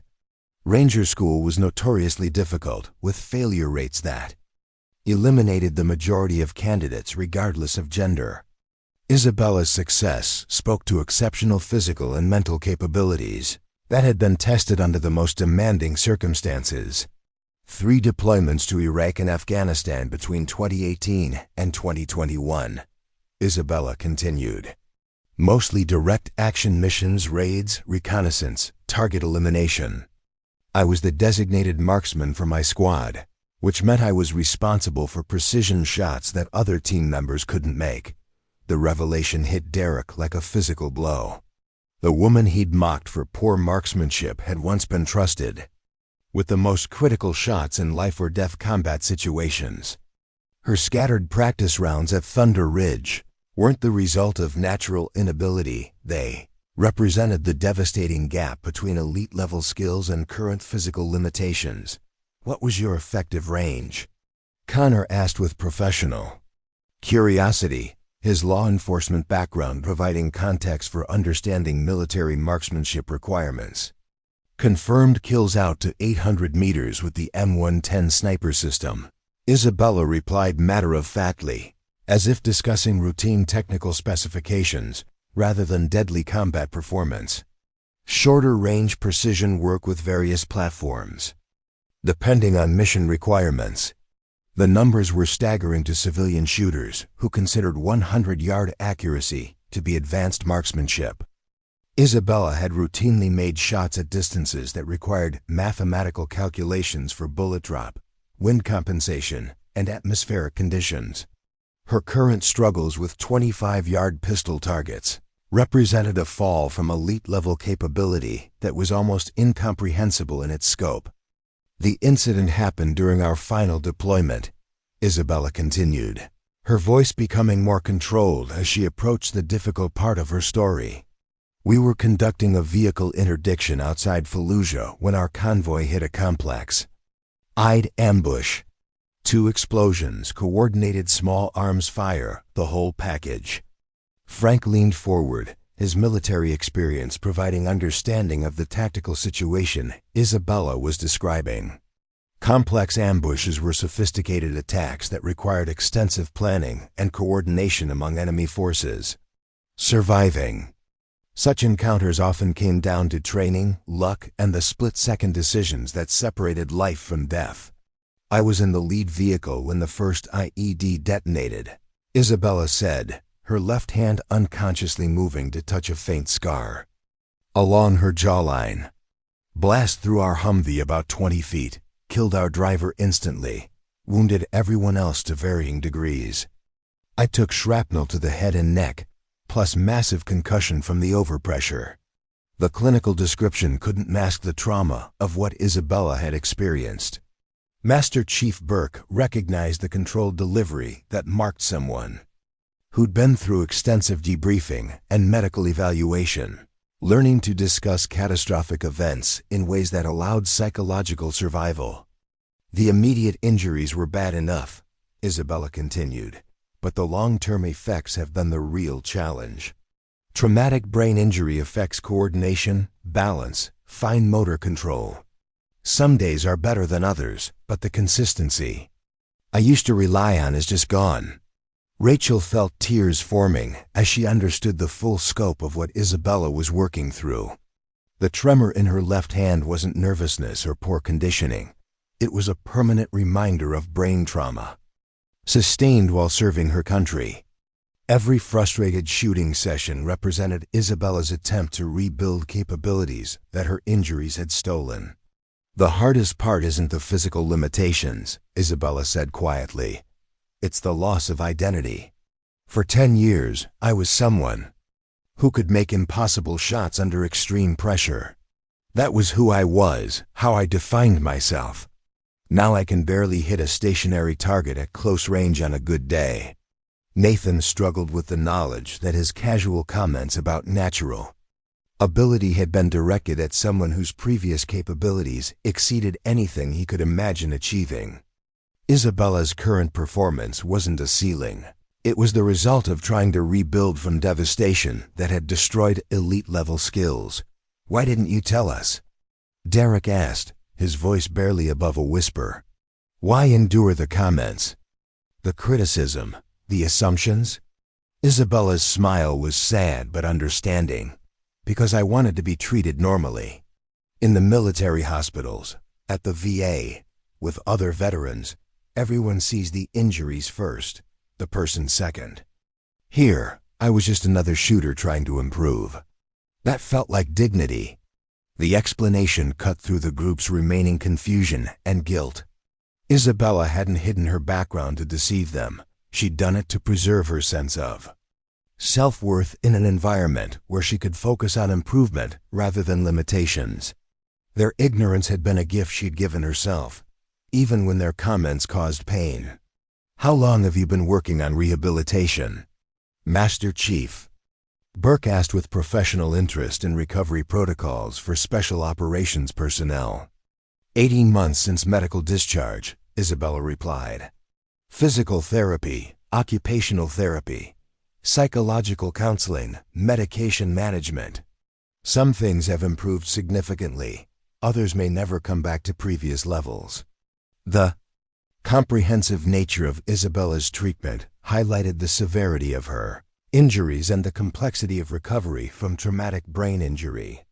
Her presence at Thunder Ridge represented just one aspect of a broader rehabilitation process that touched every aspect of her daily life. The shooting practice is partly physical therapy, Isabella explained, partly psychological. My doctors thought that returning to familiar activities might help rebuild neural pathways and restore some coordination. Plus, shooting was such a huge part of my identity that avoiding it completely felt like letting the enemy win. The revelation recontextualized every session they'd observed at Thunder Ridge. Isabella's persistent practice despite poor results wasn't stubbornness or denial. It was a carefully planned therapeutic intervention designed to help her brain rebuild damaged connections through repetition and muscle memory exercises. "Some days I can almost feel it coming back," Isabella said, with quiet hope. "The coordination, the steadiness, the way everything used to flow together automatically. Other days, like today, the tremor is bad and nothing works the way it should." Master Chief Burke nodded with understanding that came from working with other wounded warriors who'd faced similar challenges. Recovery from traumatic brain injury was unpredictable and frustrating, marked by advances and setbacks that could change daily or even hourly. "What you're doing takes incredible courage," Master Chief Burke said with absolute sincerity. "Most people would have given up after the first few sessions. The fact that you keep coming back, keep working despite the frustration, represents the kind of determination that made you successful as a ranger." Isabella's eyes filled with tears at the recognition. For months, she'd endured subtle mockery and obvious disappointment from people who couldn't understand what they were seeing. Having her efforts recognized and respected by someone whose opinion carried weight in the military community was validation she hadn't realized she desperately needed. The truth was finally complete, and with it came the understanding that Isabella Quinn represented something far more significant than a struggling beginner. She was a wounded warrior fighting every day to reclaim pieces of herself that enemy action had stolen, and her presence at Thunder Ridge had been a masterclass in dignity, determination, and the true meaning of heroism under fire. As Isabella's narrative settled into the conference room silence, Master Chief Burke leaned back in his chair with the expression of someone processing information that carried significance beyond the immediate story.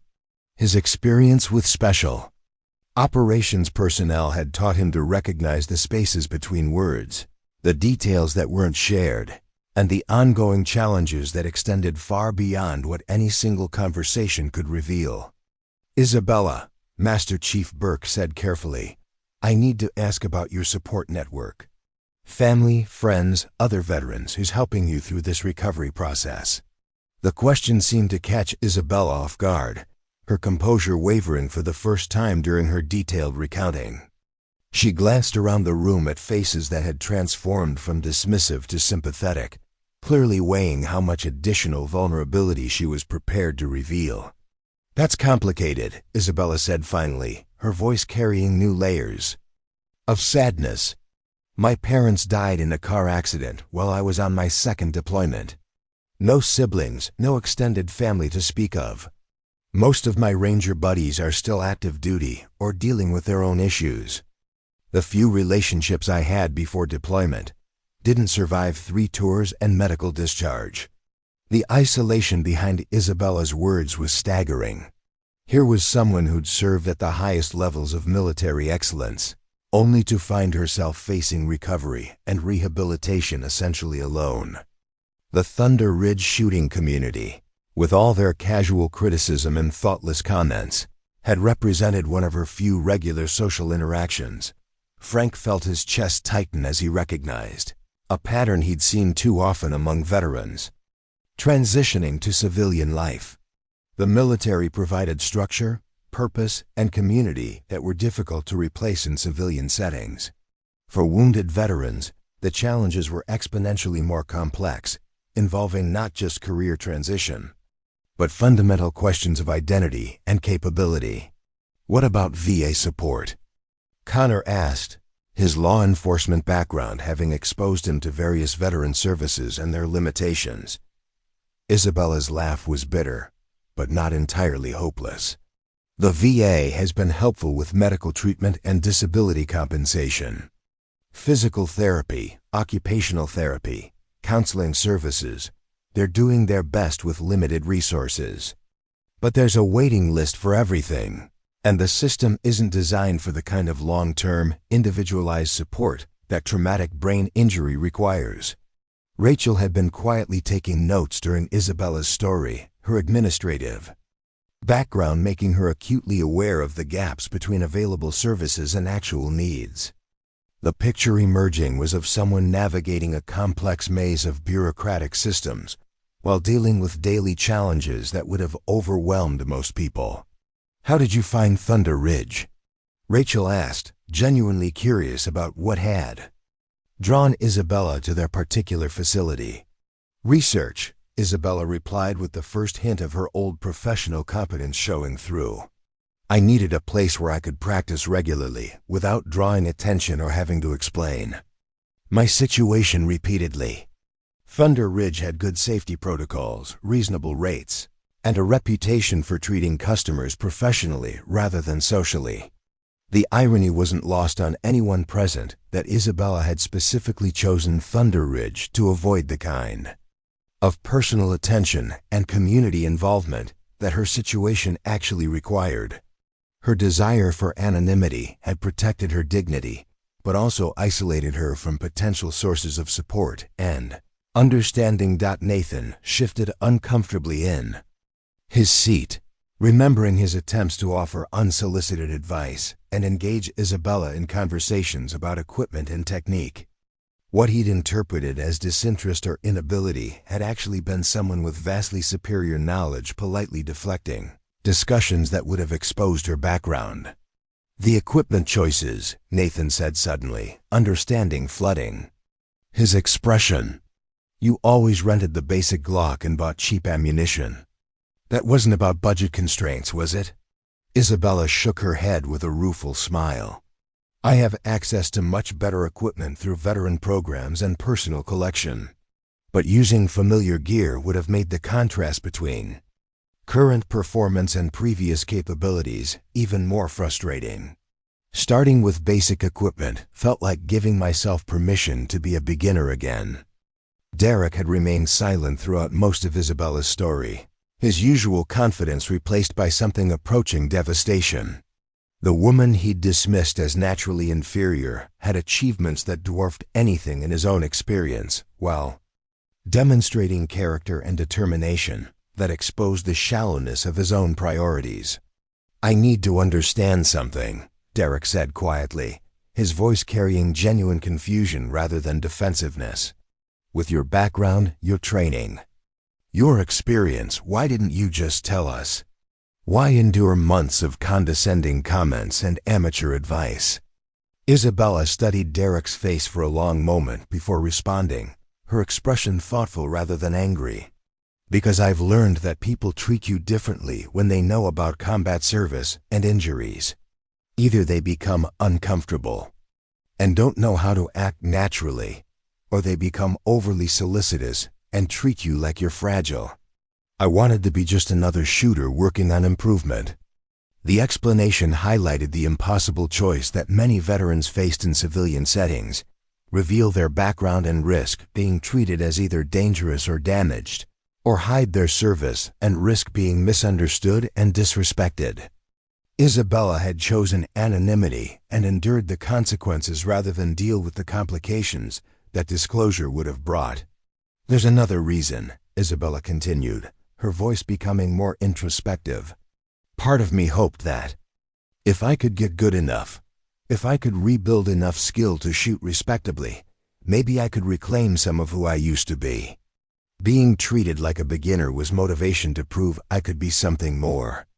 Master Chief Burke recognized the psychological complexity of Isabella's situation with the understanding that came from working with other wounded special operations personnel. The loss of elite-level capabilities wasn't just a practical limitation, it was an existential crisis that challenged fundamental aspects of identity and self-worth. "Recovery from traumatic brain injury isn't linear," Master Chief Burke explained to the group, his tone carrying the authority of someone who'd studied the medical literature extensively. "Good days and bad days can vary dramatically, and rebuilding neural pathways takes time, patience, and consistent practice.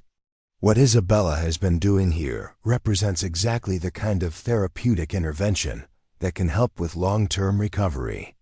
Rachel felt a surge of pride that Thunder Ridge had unknowingly provided therapeutic value for Isabella's rehabilitation, followed immediately by regret that they hadn't been more supportive and understanding. The range's culture of casual competition and technical superiority had created an environment that was simultaneously helpful and harmful for someone in Isabella's situation. "What happens now?" Frank asked, his military experience making him think in terms of mission planning and next steps. "How can we better support what you're trying to accomplish?" Isabella looked around the room at faces that had completely transformed over the course of a single morning. Where she'd once seen casual dismissal and mild tolerance, she now saw genuine concern and respect. The change was overwhelming in its suddenness and completeness. "I don't know," Isabella admitted with honest vulnerability. "I've been operating on my own for so long that I'm not sure how to accept help or what kind of support would actually be useful." The admission opened new territory for everyone present. Isabella's story wasn't just about hidden service and unrecognized sacrifice. It was about the ongoing challenge of recovery and the possibility that community support could make a meaningful difference in her rehabilitation process. Master Chief Burke stood, his movement signaling a transition from information gathering to action planning. "I think it's time we started treating Thunder Ridge like the community it should be rather than just a place where individuals come to practice shooting." The suggestion carried implications that extended far beyond Isabella's specific situation, touching on questions of responsibility, community, and the role that civilian organizations could play in supporting veterans who were working through challenges that most people couldn't understand but everyone could help address.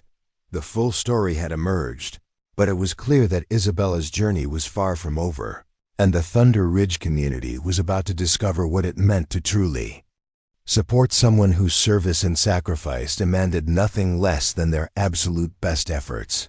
The transformation of Thunder Ridge Shooting Academy began immediately, but not in ways that anyone could have anticipated. Master Chief Burke's suggestion about building genuine community had struck a chord that resonated through each person present, creating a sense of shared purpose that transcended their previous casual associations. Derek Mason experienced the most profound personal reckoning. For someone who'd built his identity around shooting superiority and natural talent, confronting the reality of Isabella's background forced a complete re-evaluation of his values and behavior. The woman he'd dismissed as hopeless possessed credentials that made his competition victories seem trivial by comparison. "I need to make amends," Derek said during a private conversation with Master Chief Burke after the group meeting ended. "Not just apologize, but actually do something meaningful to support Isabella's recovery." Master Chief Burke studied Derek's face, looking for signs of genuine commitment versus temporary guilt. What he saw was the kind of shame that could either destroy someone or transform them into something better. "What did you have in mind?" "I don't know yet," Derek admitted honestly. "But I have resources, time, money, connections in the shooting community. There has to be something I can contribute that would actually help rather than just make me feel better about being a complete ass for months." The conversation represented Derek's first step toward understanding that redemption required action, rather than just acknowledgement of wrongdoing.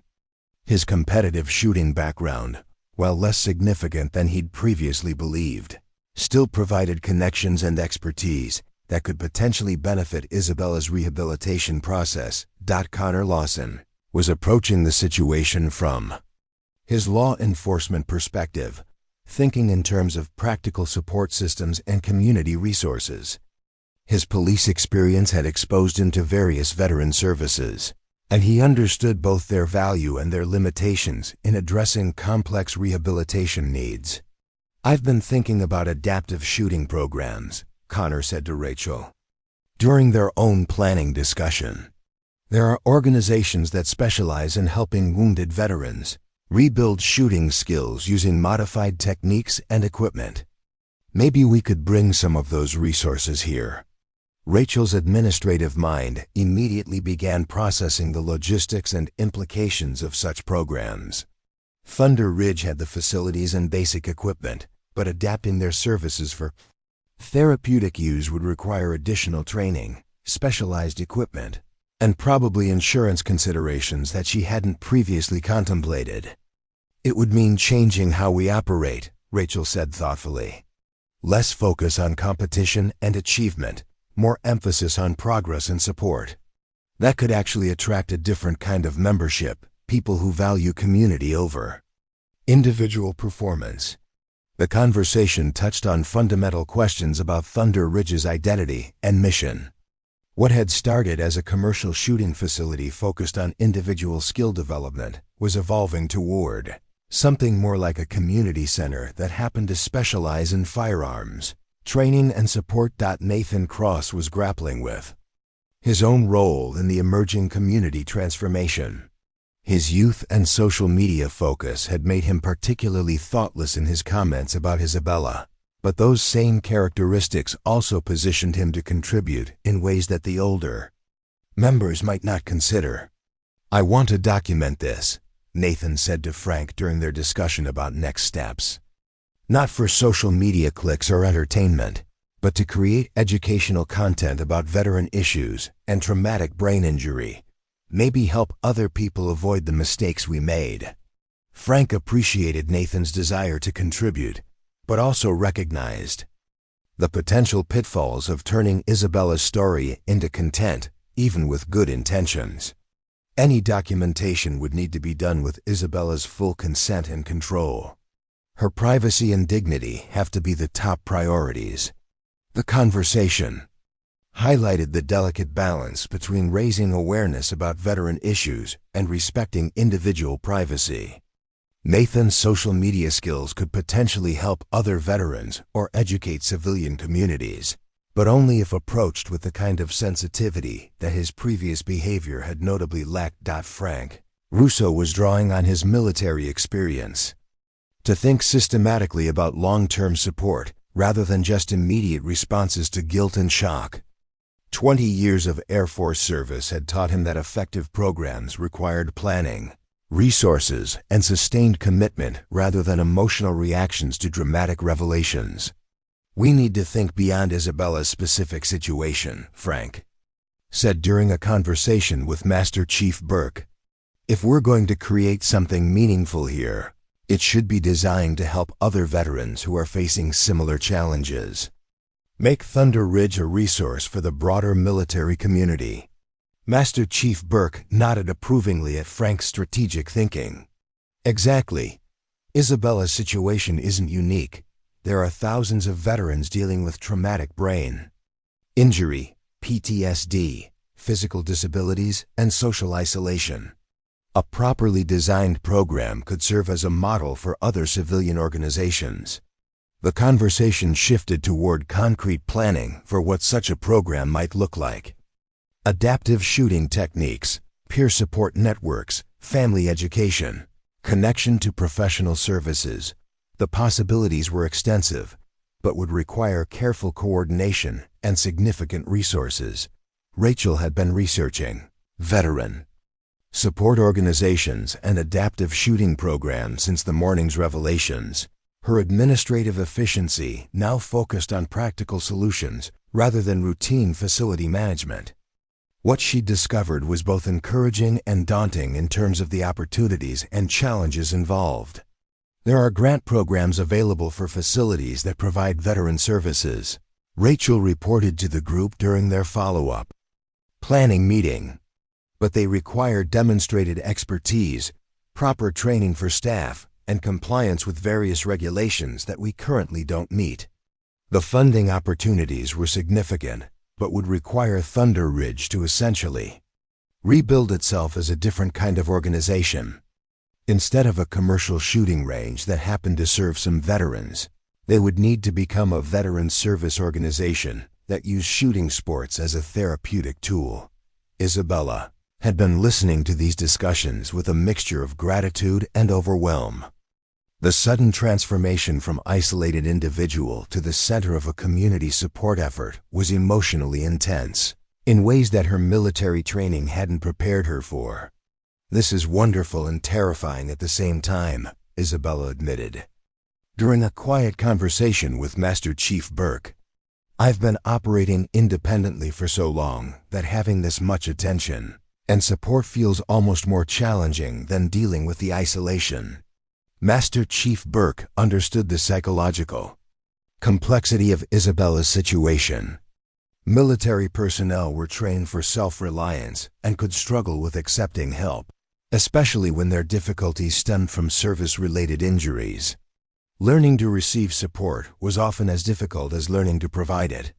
"The goal isn't to make you dependent on community support," Master Chief Burke explained. "It's to create an environment where your recovery can progress more effectively, while also helping other veterans who are facing similar challenges.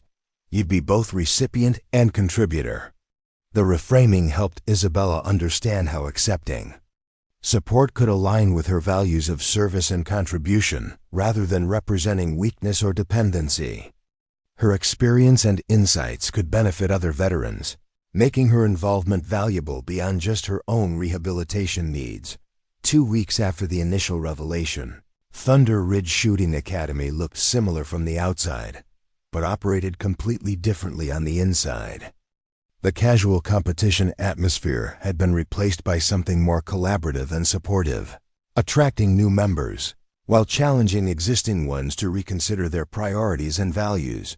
Derek had initiated contact with several adaptive shooting organizations and was working to bring specialized instructors to Thunder Ridge. Connor was developing safety protocols, specifically designed for shooters with various disabilities and medical conditions. Nathan was creating educational content about veteran issues with Isabella's input and approval. Frank was coordinating with VA services to establish formal referral relationships.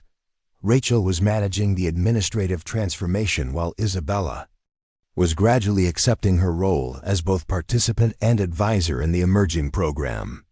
Master Chief Burke had agreed to serve as a consulting instructor, providing credibility and expertise that elevated Thunder Ridge's reputation within the military community.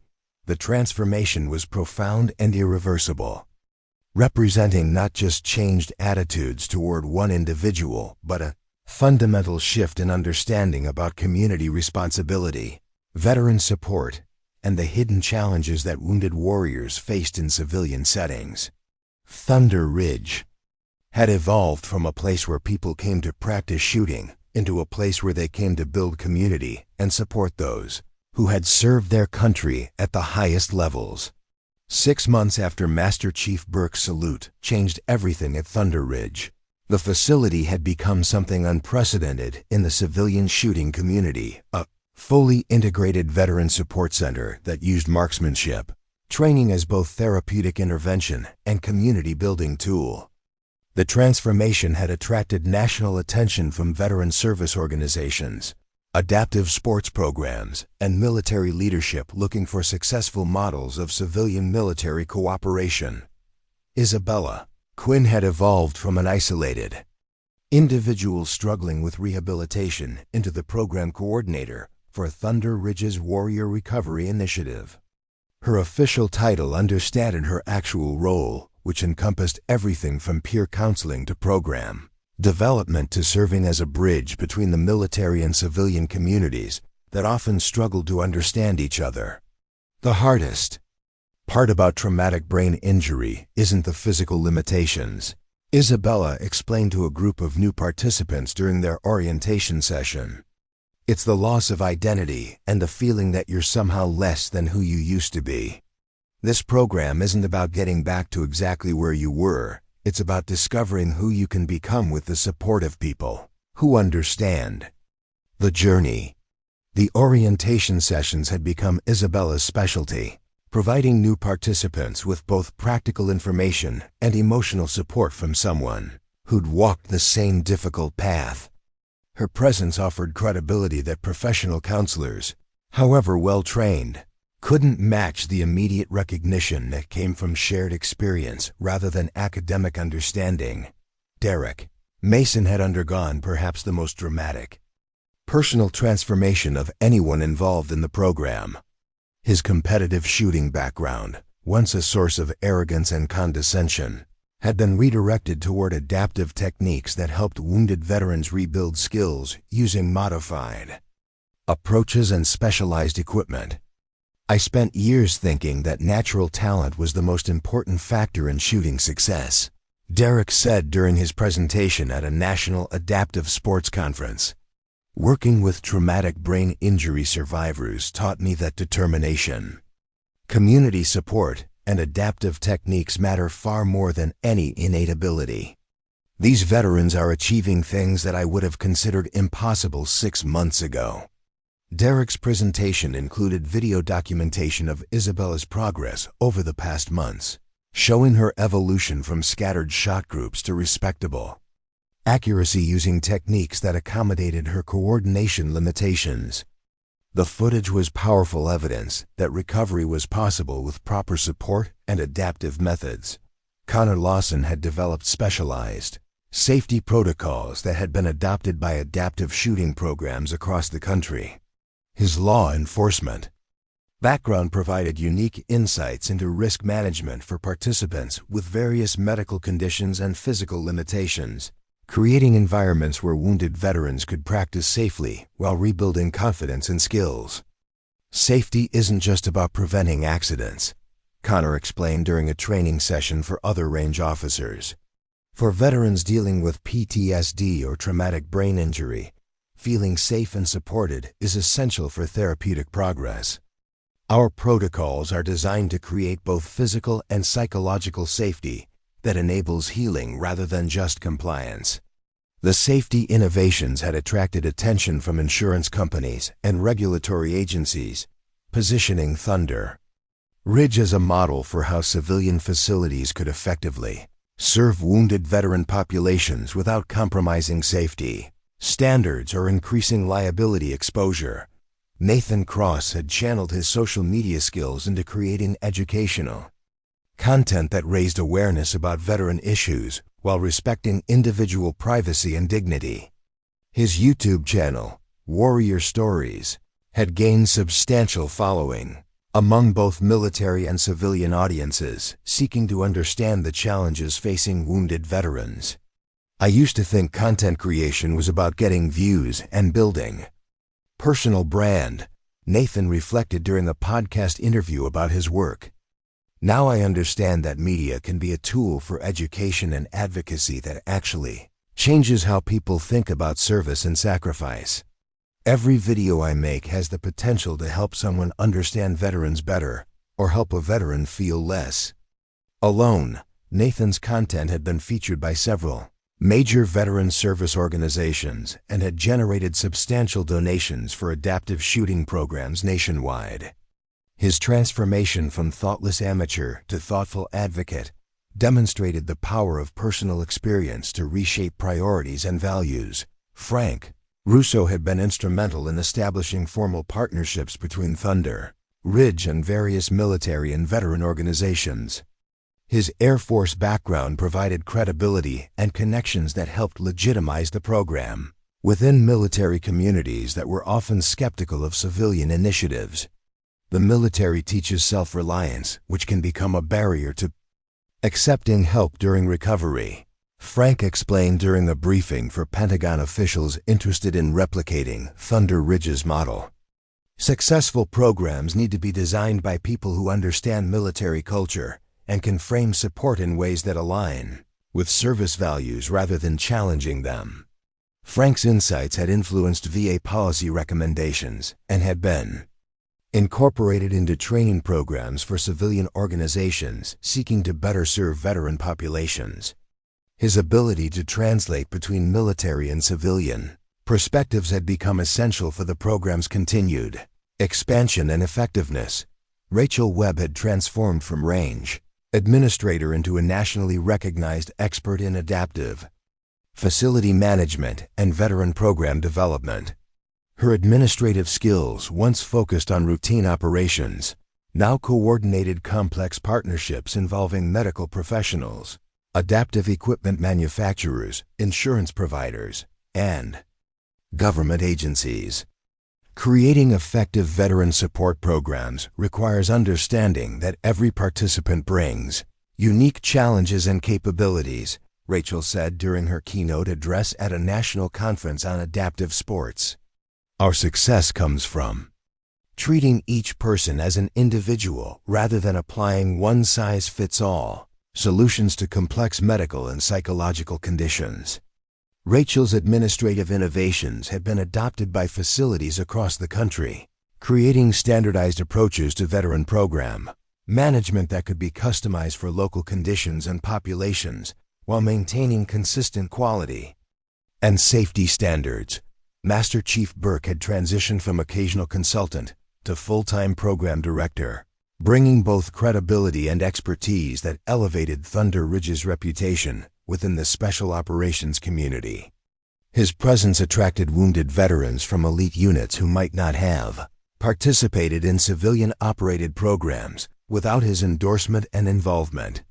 Elite military personnel often struggle most with accepting help because their identity is built around being the ones who provide solutions rather than needing them. Master Chief Burke explained during a training conference for adaptive program instructors. Successful programs need to be led by people who understand that culture and can create environments where accepting support feels like strength rather than weakness. Under Master Chief Burke's leadership, Thunder Ridge had become a destination for wounded special operations personnel from across the country, creating a community of elite warriors supporting each other through recovery processes that civilian programs often couldn't adequately address. The broader impact extended far beyond Thunder Ridge's physical facility. The model they'd developed had been replicated by dozens of organizations nationwide, creating a network of veteran-supporting shooting facilities that shared resources, techniques, and best practices. Professional conferences now featured sessions on adaptive shooting techniques, veteran program development, and civilian-military cooperation that drew inspiration directly from Thunder Ridge's experience. Isabella's personal recovery had progressed remarkably within the supportive community environment. While her coordination limitations remained significant, her shooting accuracy had improved to levels that allowed her to participate in adaptive competitions and serve as a mentor for newer participants. More importantly, her sense of purpose and identity had been rebuilt around service to other veterans rather than grief for lost capabilities. Recovery isn't about getting back to who you were, Isabella often told new participants. It's about discovering who you can become when you stop fighting your limitations and start working with them. This community taught me that my value isn't determined by my shooting scores. It's determined by how I use my experience to help others find their own path forward. The transformation of Thunder Ridge from a commercial shooting range into a nationally recognized veteran support center represented something unprecedented, proof that civilian communities could meaningfully support wounded warriors when they approached the challenge with humility, dedication, and willingness to fundamentally change their assumptions about service, sacrifice, and the ongoing obligations that freedom creates for those who benefit from others' courage. 2 years after Master Chief Burke's salute changed everything, Thunder Ridge Shooting Academy had become more than a success story. It had become a symbol of what was possible when communities chose to look beyond surface appearances and recognize the hidden depths of human experience. The facility now hosted delegations from around the world, seeking to understand and replicate the model that had transformed not just one range, but an entire approach to veteran support and community responsibility. Isabella Quinn stood before a joint session of Congress, her voice steady and clear as she testified about the importance of community-based veteran support programs. The woman who had once hidden her service record to avoid unwanted attention was now a nationally recognized advocate, her story having inspired legislation that would fund similar programs across the country. The greatest tragedy isn't that veterans struggle with invisible wounds, Isabella told the assembled lawmakers, her words carrying the weight of lived experience rather than academic theory. The greatest tragedy is that they struggle alone.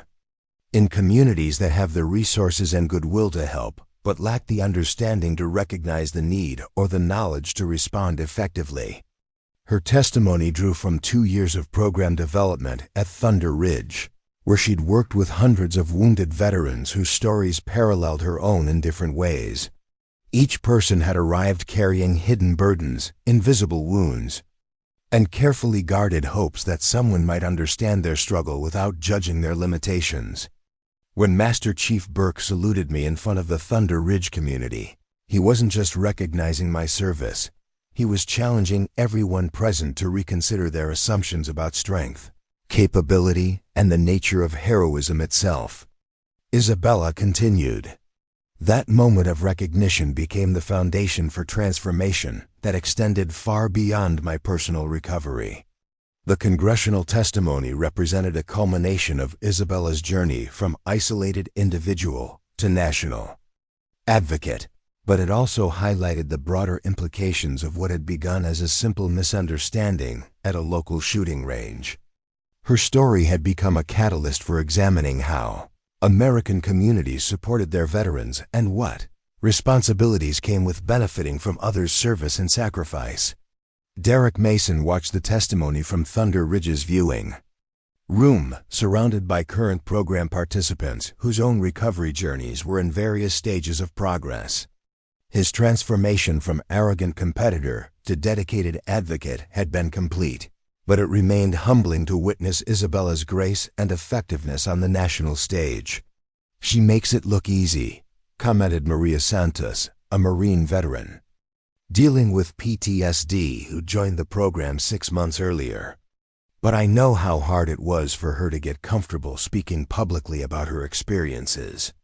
Derek nodded, remembering Isabella's early reluctance to share her story, even within the supportive Thunder Ridge community. Her evolution from private individual to public advocate had required the same kind of courage and determination that had marked her military service, but applied to challenges that no amount of Ranger training had prepared her to face. "What she's doing up there is exactly what she did here," Derek replied thoughtfully, taking her own difficult experience and using it to help other people navigate similar challenges. "It's just happening on a bigger scale now." The viewing room contained veterans from every branch of service, representing conflicts from Vietnam through Afghanistan. Their presence at Thunder Ridge testified to the program's effectiveness in creating community across generational and cultural lines that often divided veteran populations in other settings. Connor Lawson was conducting a training session for law enforcement officers from 3 states, teaching them to recognize signs of traumatic brain injury and other service-related conditions that might affect their interactions with veteran populations. His police background provided credibility, while his Thunder Ridge experience offered practical insights into supporting rather than just managing encounters with struggling veterans. The key insight is that what looks like non-compliance or resistance might actually be someone trying their best while dealing with limitations that aren't immediately visible, Connor explained to the assembled officers. Understanding the difference can transform confrontational situations into opportunities for connection and support. Connor's training programs had been adopted by police departments nationwide, reducing incidents involving veterans while improving outcomes for everyone involved. His work represented another dimension of Thunder Ridge's expanding influence, touching communities far beyond those directly involved in shooting sports or veteran programs. Nathan Cross was documenting the congressional testimony for his latest video project, part of an ongoing series that followed Thunder Ridge participants through their recovery journeys. His content had evolved from simple advocacy into sophisticated storytelling that educated civilian audiences while providing hope and practical guidance for veterans facing similar challenges. 2 years ago, I thought making good content was about showcasing my own abilities and knowledge, Nathan reflected during a break in filming. Now I understand that the most powerful content comes from stepping back and letting other people's stories speak for themselves. Nathan's subscriber base now included military personnel, veteran family members, healthcare professionals, and civilian community leaders seeking to understand how they could better support veteran populations. His influence extended far beyond entertainment into genuine education and advocacy that created tangible change in communities across the country. Frank Russo was briefing Pentagon officials on the military applications of Thunder Ridge's community building model, exploring how similar approaches might strengthen support networks for active duty personnel and their families. His Air Force background provided credibility, while his civilian program experience offered insights into partnership possibilities that traditional military programs might not consider. The most significant discovery is that civilian communities want to support veterans, but often don't know how to do it effectively. Frank explained to the military leadership team, when you provide them with proper guidance and partnership opportunities, their response exceeds every expectation. Frank's work had influenced military family support programs and had contributed to policy changes that encouraged greater civilian-military cooperation in addressing service member and veteran needs. His role as translator between military and civilian cultures had become essential for expanding successful models beyond their original contexts. Rachel Webb was managing Thunder Ridge's transformation into a training center for other organizations seeking to develop similar programs. Her administrative expertise now focused on scaling successful models while maintaining the personal attention and individualized support that made Thunder Ridge effective for participants with diverse needs and backgrounds. The challenge isn't creating one successful program, Rachel explained to a group of facility managers from across the country. The challenge is creating systems that allow each location to adapt our core principles to their specific community needs and participant populations while maintaining consistent quality and effectiveness.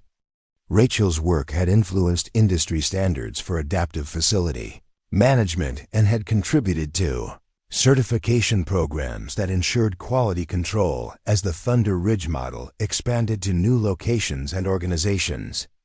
Master Chief Burke had accepted a position with the Department of Veterans Affairs, bringing Thunder Ridge's insights into national policy development while maintaining his connection to the program that had demonstrated the possibilities for civilian-military cooperation. His influence now shaped how government agencies approached community partnership development and veteran support program evaluation. Thunder Ridge proved that the most effective veteran support comes from combining professional expertise with genuine community commitment, Master Chief Burke explained during a presentation to VA leadership. Neither element alone is sufficient, but together they create possibilities that exceed what either could accomplish independently.